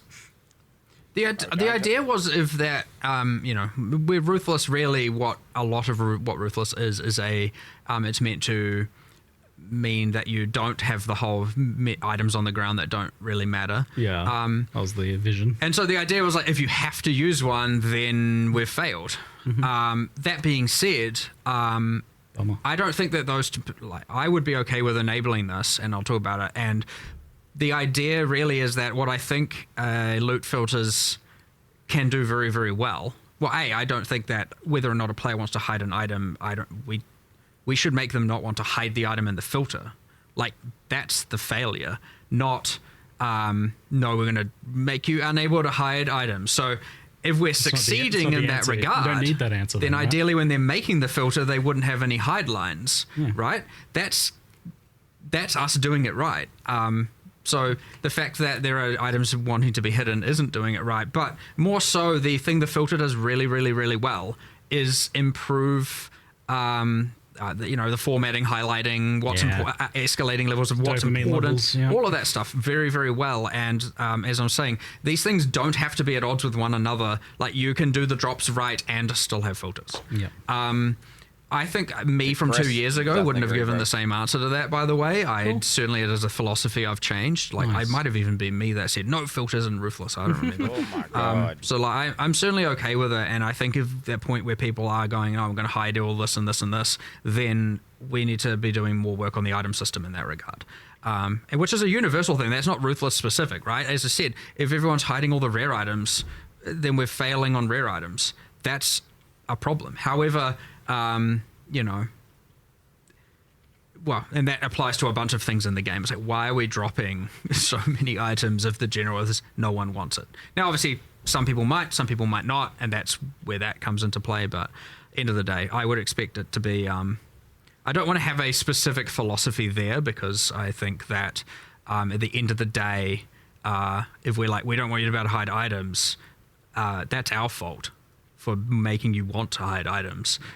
That's not your fault. So you shouldn't have to have a bunch of stuff on your screen that you don't want because of that failure of ours. So. On the random questions, so you can't pause on the options menu, but you can pause if you open the passive screen first. It's kind of weird. It's like, why is there no like dedicated pause button? You have to open. There was a specific. We are implementing that. Great. It's meant to be you can pause, do whatever you want, and then unpause at your leisure. Not to say that the passive tree won't still pause, because full screen interfaces will still pause, but there was a specific options thing where, it was honestly weird when you had a panel that's just left aligned, like pausing you in the options. I know some people want it, but then also on the other hand, like, having your game paused and then you're changing kind of graphic settings also kind of gives you this thing where you're like, or when you're changing certain options, you then can't appreciate the changes. But ultimately, the real answer is implement this pausing system properly. For both games, mind you. And it's on our current queue. Okay, great. So which game gets it first, and then the other game will get it is kind of honestly the race condition at this point. I've got a couple rapid fire ones. How does Reliquarian work with combination with actual uniques? Has that been like tested? Like Widow Hail, for example? Anywhere where a stat isn't purely Boolean, it should function. So if it looks like it can stack, it should start. Yeah. Great. Yeah, and that's for you guys to figure out. 100%. Oh yeah, that's our responsibility. That's their problem. 100% increased and 100% increased. You got 200% increased. Yep. Yeah, great. With the change making fossils only come from Delve, can synthesis maps be the source of synth items again? I mean, can. We'd have to look into that. Sounds like it hasn't been considered yet. I'd have to look into that. I'm not against it. It's not. It's at this point of the week to go, it's unlikely to be something that makes it into 328. But that is a very good question. Yeah. Cool. It has been. It has been seed. The seed has been planted. Yeah, it's in there now. I have my personal quality of life question here. So, like, I'm just going to ask this in a very certain way here. Like, could we just have like a tiny little area where we can pick up just only the exact same specific currency types, just like shards, life force, splinters, just stuff where there's no decision making. I know, because you want to make decisions about what items you're picking up and what items you're not picking up. It's part of the gameplay. I understand that. So just items that have no decision making, where you're gonna pick them all up anyway. It's just about reducing the number of clicks. And I know you want a bit of a weight to them. Hold on. You want a little bit of a weight. You want a satisfying experience in picking those up, right? That's really meaningful. I understand. I feel that. I believe that. But I think like something is diminished and lost when you have to click 8 times to pick up that life force, and you like misclick and your character walks out of the way and stuff like that. What if when you pick it up, it goes, oh, so satisfying. It just gets slurped into your character with this cool like animation or something like that. What about something like that? But relax, Iggy. Relax. I was going to say, I would sooner merge them on the floor before doing that. That was my follow-up question. Since I know we can't have that, it's written on the page. Since I know we can't have that, is there any thoughts on better shard stacking? But look, honestly, that's I'll tell you what, I'll bring that up again today. But without being able to have a good yarn with Jonathan on that one, we're not. It wouldn't even matter. Scripted encounter. When you have things like, there are certain levels of philosophical things that are obviously from the ancient times, as I now call them. Since while we were talking about 27 expansions ago, and there's things that are probably 27 before that. You know, there are these things that you can't just make up on the spot for sure. You know, Yeah. I'll bring. You know, you come upstairs and bring it up. Okay. And then we'll see where it goes. And then you can be the hero. I'll do it. Or the villain. No, I'll be the villain, you be the hero. But you know, we'll go up and discuss it afterwards. Yeah, I'm let's just see trying where we to go. get a like a bare little tiny, just little foot in the door here. Maybe just like plant the seed. Maybe just Hey, take advantage of the things while you're here. I'll do it. I'll do it. Just point me where the direction I need to go. Nah, just come and discuss it with Jonathan and I legitimately, and we'll see where it goes. All right, that's what I'm going to say there's a low chance on that changing, by the way. I'm still going to plant the seed because I didn't ever think asynchronous trade would happen. I don't want to ruin your hopes, but yeah, I'd say low. But yeah, I mean, with how much stuff is changing lately, like even just the base maps and everything, who the heck even knows nowadays? I know. I'll grind you down over the next 10 years, just like asynchronous trade. Right? It's happening eventually, one day. All right. Thank you both very much for a good chat and Q&A session. And Octavian, for the first time here, this was great. Hope you enjoyed yourself. I love these things. And gonna do it again? I would like to. Yes, you are doing it again. You are doing it again. This is not you're doing it again. Yeah, hopefully we get Andrew on here next time. Bigger couch. You know. Be back next time for bigger Q&A, bigger couch, more hours, more of us really. You just keep doing that every time until half the company is here. Yeah. It really, yes. All right. Thank you very much, folks. See you later. All good. Thanks heaps. Appreciate it, everyone.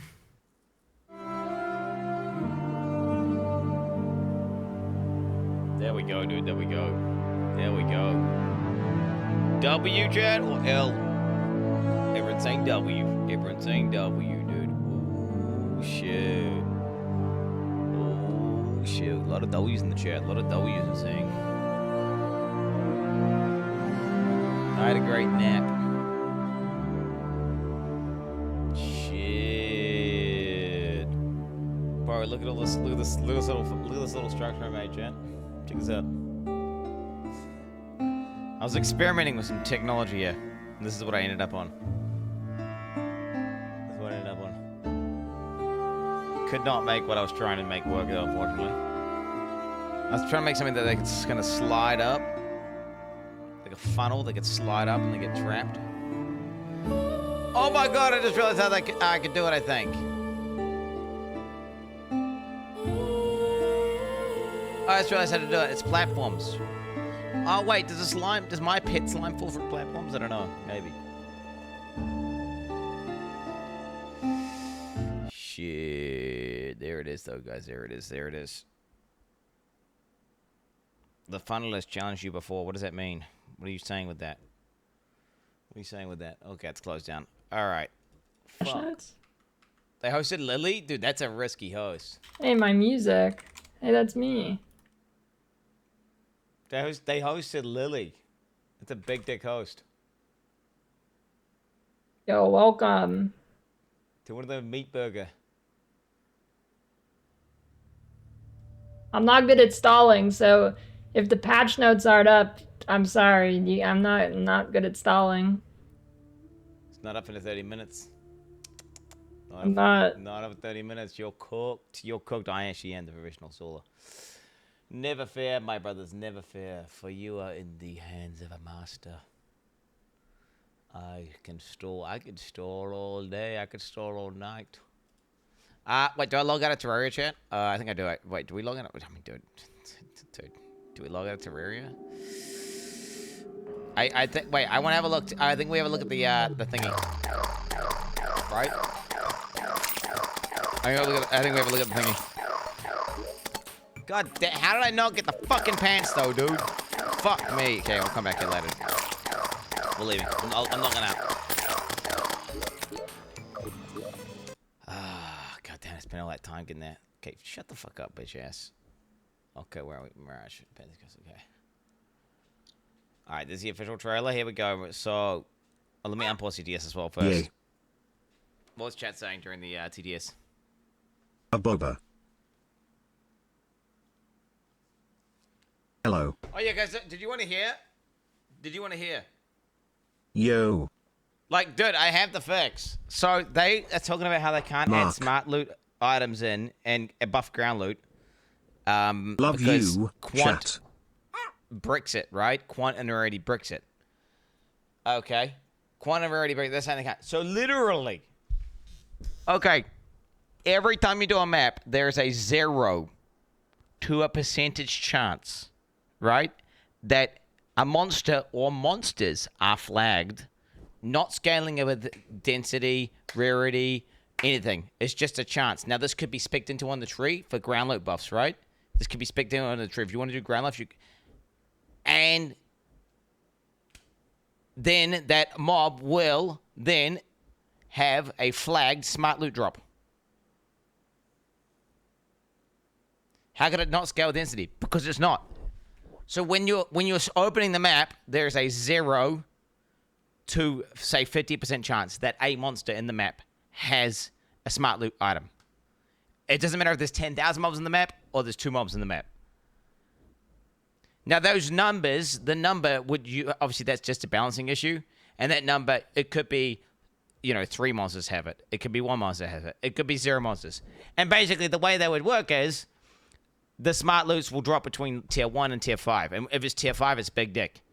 And these items would be exciting. Like every time a tier 5 drops, you're going to freak out, right? You're going to freak out. And you can make it so it does not scale with rarity and quantity at all. Now, of course, characters that have more damage and can clear maps faster can do more maps and then they can get more smart loot drops. But that's just how the life works, bro. If people are faster than you, well, then they can get more fucking drops. But that's how you would make it work. And they already have the technology, by the way, because this exact tech exists with adjacent maps. You just piggyback off that system, and then you use that flag, except change it to a smart loot item. It's fixed. It's done, bro. It's done. You have it. Doesn't scale with rarity. Doesn't scare it. Doesn't. What's wrong with it? Because they keep saying, well, we can't. We want to bust ground loot, but then quantity guys become OP because then they get 3,000 times as much loot. Well, guess what? If it's just if it's a random chance per map flagged on a monster, it doesn't matter if there's 10 million mobs. You could have 10,000% quantity with 100,000% rarity with every modifier in the game and have 100,000 mobs in the map. Literally 100,000 mobs. But guess what? Only one of the mobs got flagged with the chance to drop the item. So then only one mob. Now, that flagged item doesn't scale. It's static. Static. Doesn't scale with quantity. Okay? Fixed. Problem solved, bro. I'm just saying.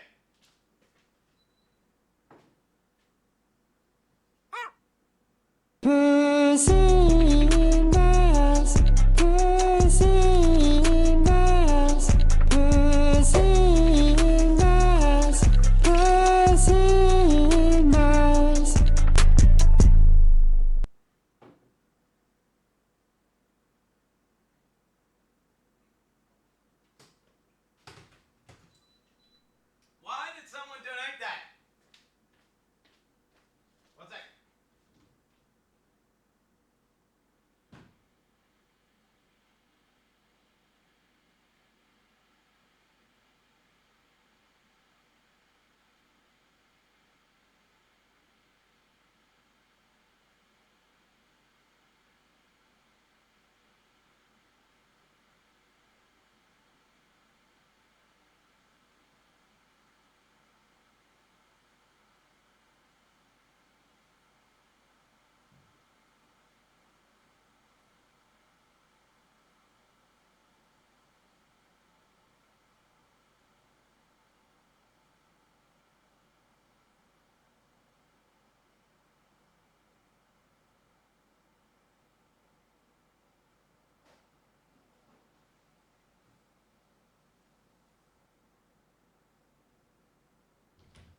If everyone in this chat right now went to retardleaderboards.com and dropped their 10 votes on Quinn, we could get him to rank 4, overtaking Hassan. Do it, boys. Vote, vote, I mean, vote. ban those guys, but I swear to God, it's like literally some guy promoting his own website. Bo login.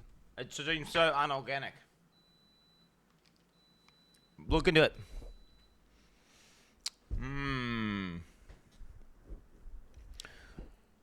Okay. Okay. Wait, I kind of want to deep dive this, but then wait, I'm not going to have the time to deep dive it before gym. I'm not going to have enough time to deep dive it before gym. Oh, dude. Let's just have a look at the new gym. Let's have a look at this. Dude, holy sweep. Holy sweep. 440. 440, bro. 440. Swing to two-handed mace or staff. They extended it to mace. Okay, what? Calling down holy hammers to land randomly on the number of enemies struck. Hits from these holy hammers cannot be evaded.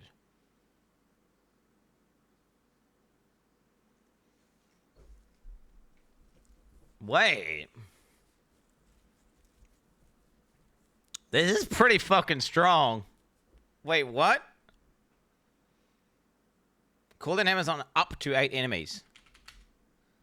Wait, 440.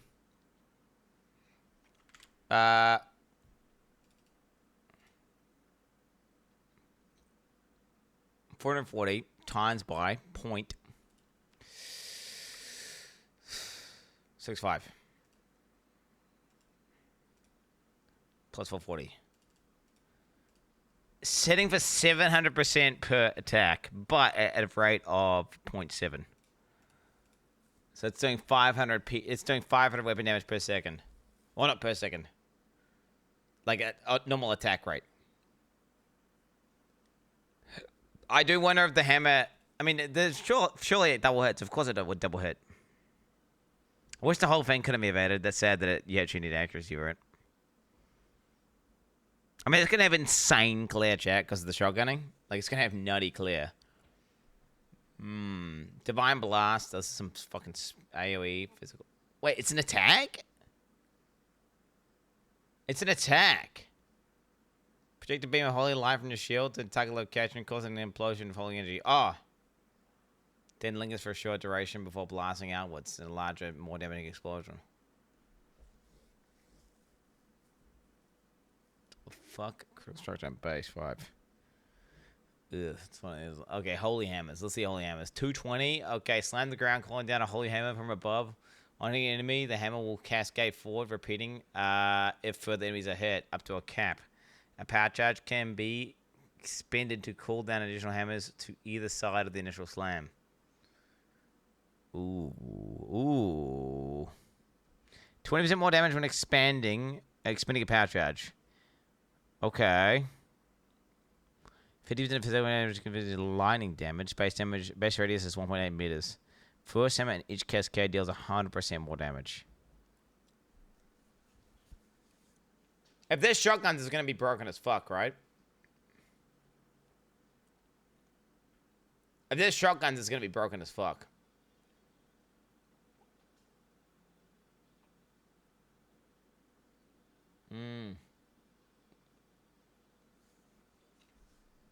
Quinfall dropped prize wheel.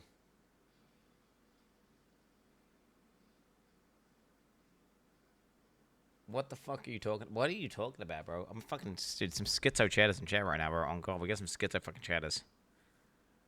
I think I'm gonna deep dive chat. I'm gonna deep dive all this tomorrow because I'm just gonna just scratch the surface. So I think what I do is this, chat. I think what I do with this is we just deep dive it. I'll maybe tomorrow morning I'll log in, deep dive the PoE stuff. I would like to kill Eye of Cthulhu now. I may actually do an Eye of Cthulhu kill on Sheep Farmer when I get back from the gym. I would like to kill it, but yeah, I think we chat. There may be a boss kill on Sheep Farmer later on tonight. That's right. I'm talking Sheep Farmer gaming, like literal boss killing at the wazoo. Big dick. Multiple bases. No. Yeah. That's the plan. You're going to try... I am going to be playing Marathon very soon, guys. Soon. I'm going to be playing Marathon soon, guys. Like, a couple days or something. I'm pretty sure. Super excited. Pogging out. So get your Pog Chains ready for that. Don't worry about it. But yeah, the way it's looking, overall, pretty big W for GGG here. We got the league starting in fucking 7 days, 21 hours. So I've got this is basically my time to kill Moonlord, chat. So we're going to go fucking fast in Terraria. I'll be doing a PoE deep dive tomorrow morning, likely. And when I say deep dive, I'll probably just like look at this, look at some other fucking announcements, and then we'll just look into Terraria. Let's not get it twisted. Okay. Yeah, 7 days to go Moonlord easily. If I get okay, when I get to hard mode, G fucking G. It's over. I'm gonna beat the game. It's like easy mode, baby, easy mode. Okay. Thank you very much for chilling out today, guys. Really appreciate it. Shout out to the boys. Shout out to the boys. Glad you guys enjoyed the potent. You know, I basically just ate my food and sat there while we just watched the Path of Exile fucking announcement. That was pretty fucking sick, bro. Hell yeah. Dude, new in-game changes. Look fucking sick. Lots of new melee shit. I need to figure out how I'm going to get SSF and all that shit. We can talk about that while playing Terraria as well. So, yeah. Otherwise, boys, peace the fuck out. Have a good one, and I will see you later. That I am a Kuma. I am masturbating to those massive anime titties. I can just appreciate big titties. I know some shit, okay, bitch? Massive anime titties. Big titties. Massive anime titties. I am a Kuma. Okay, bitch? I know some shit. Massive anime titties. I am a Kuma. Big titties. Massive anime titties. I am a Kuma. Big titties. Massive anime titties. Big titties. Massive anime titties. Big titties. Bitch. Massive anime titties. Big titties. Massive anime titties. Big titty. Bitch. I need to settle this once before. Hey, Gugu. What is a Kuma? On the website definitions.net, they say, Kumar is a Hindu title, a given name, middle name, or a family name found in India, though not specific to any caste or community. It is a generic title which variously means son, boy, prince, chaste. What has that got to do with massive anime titties?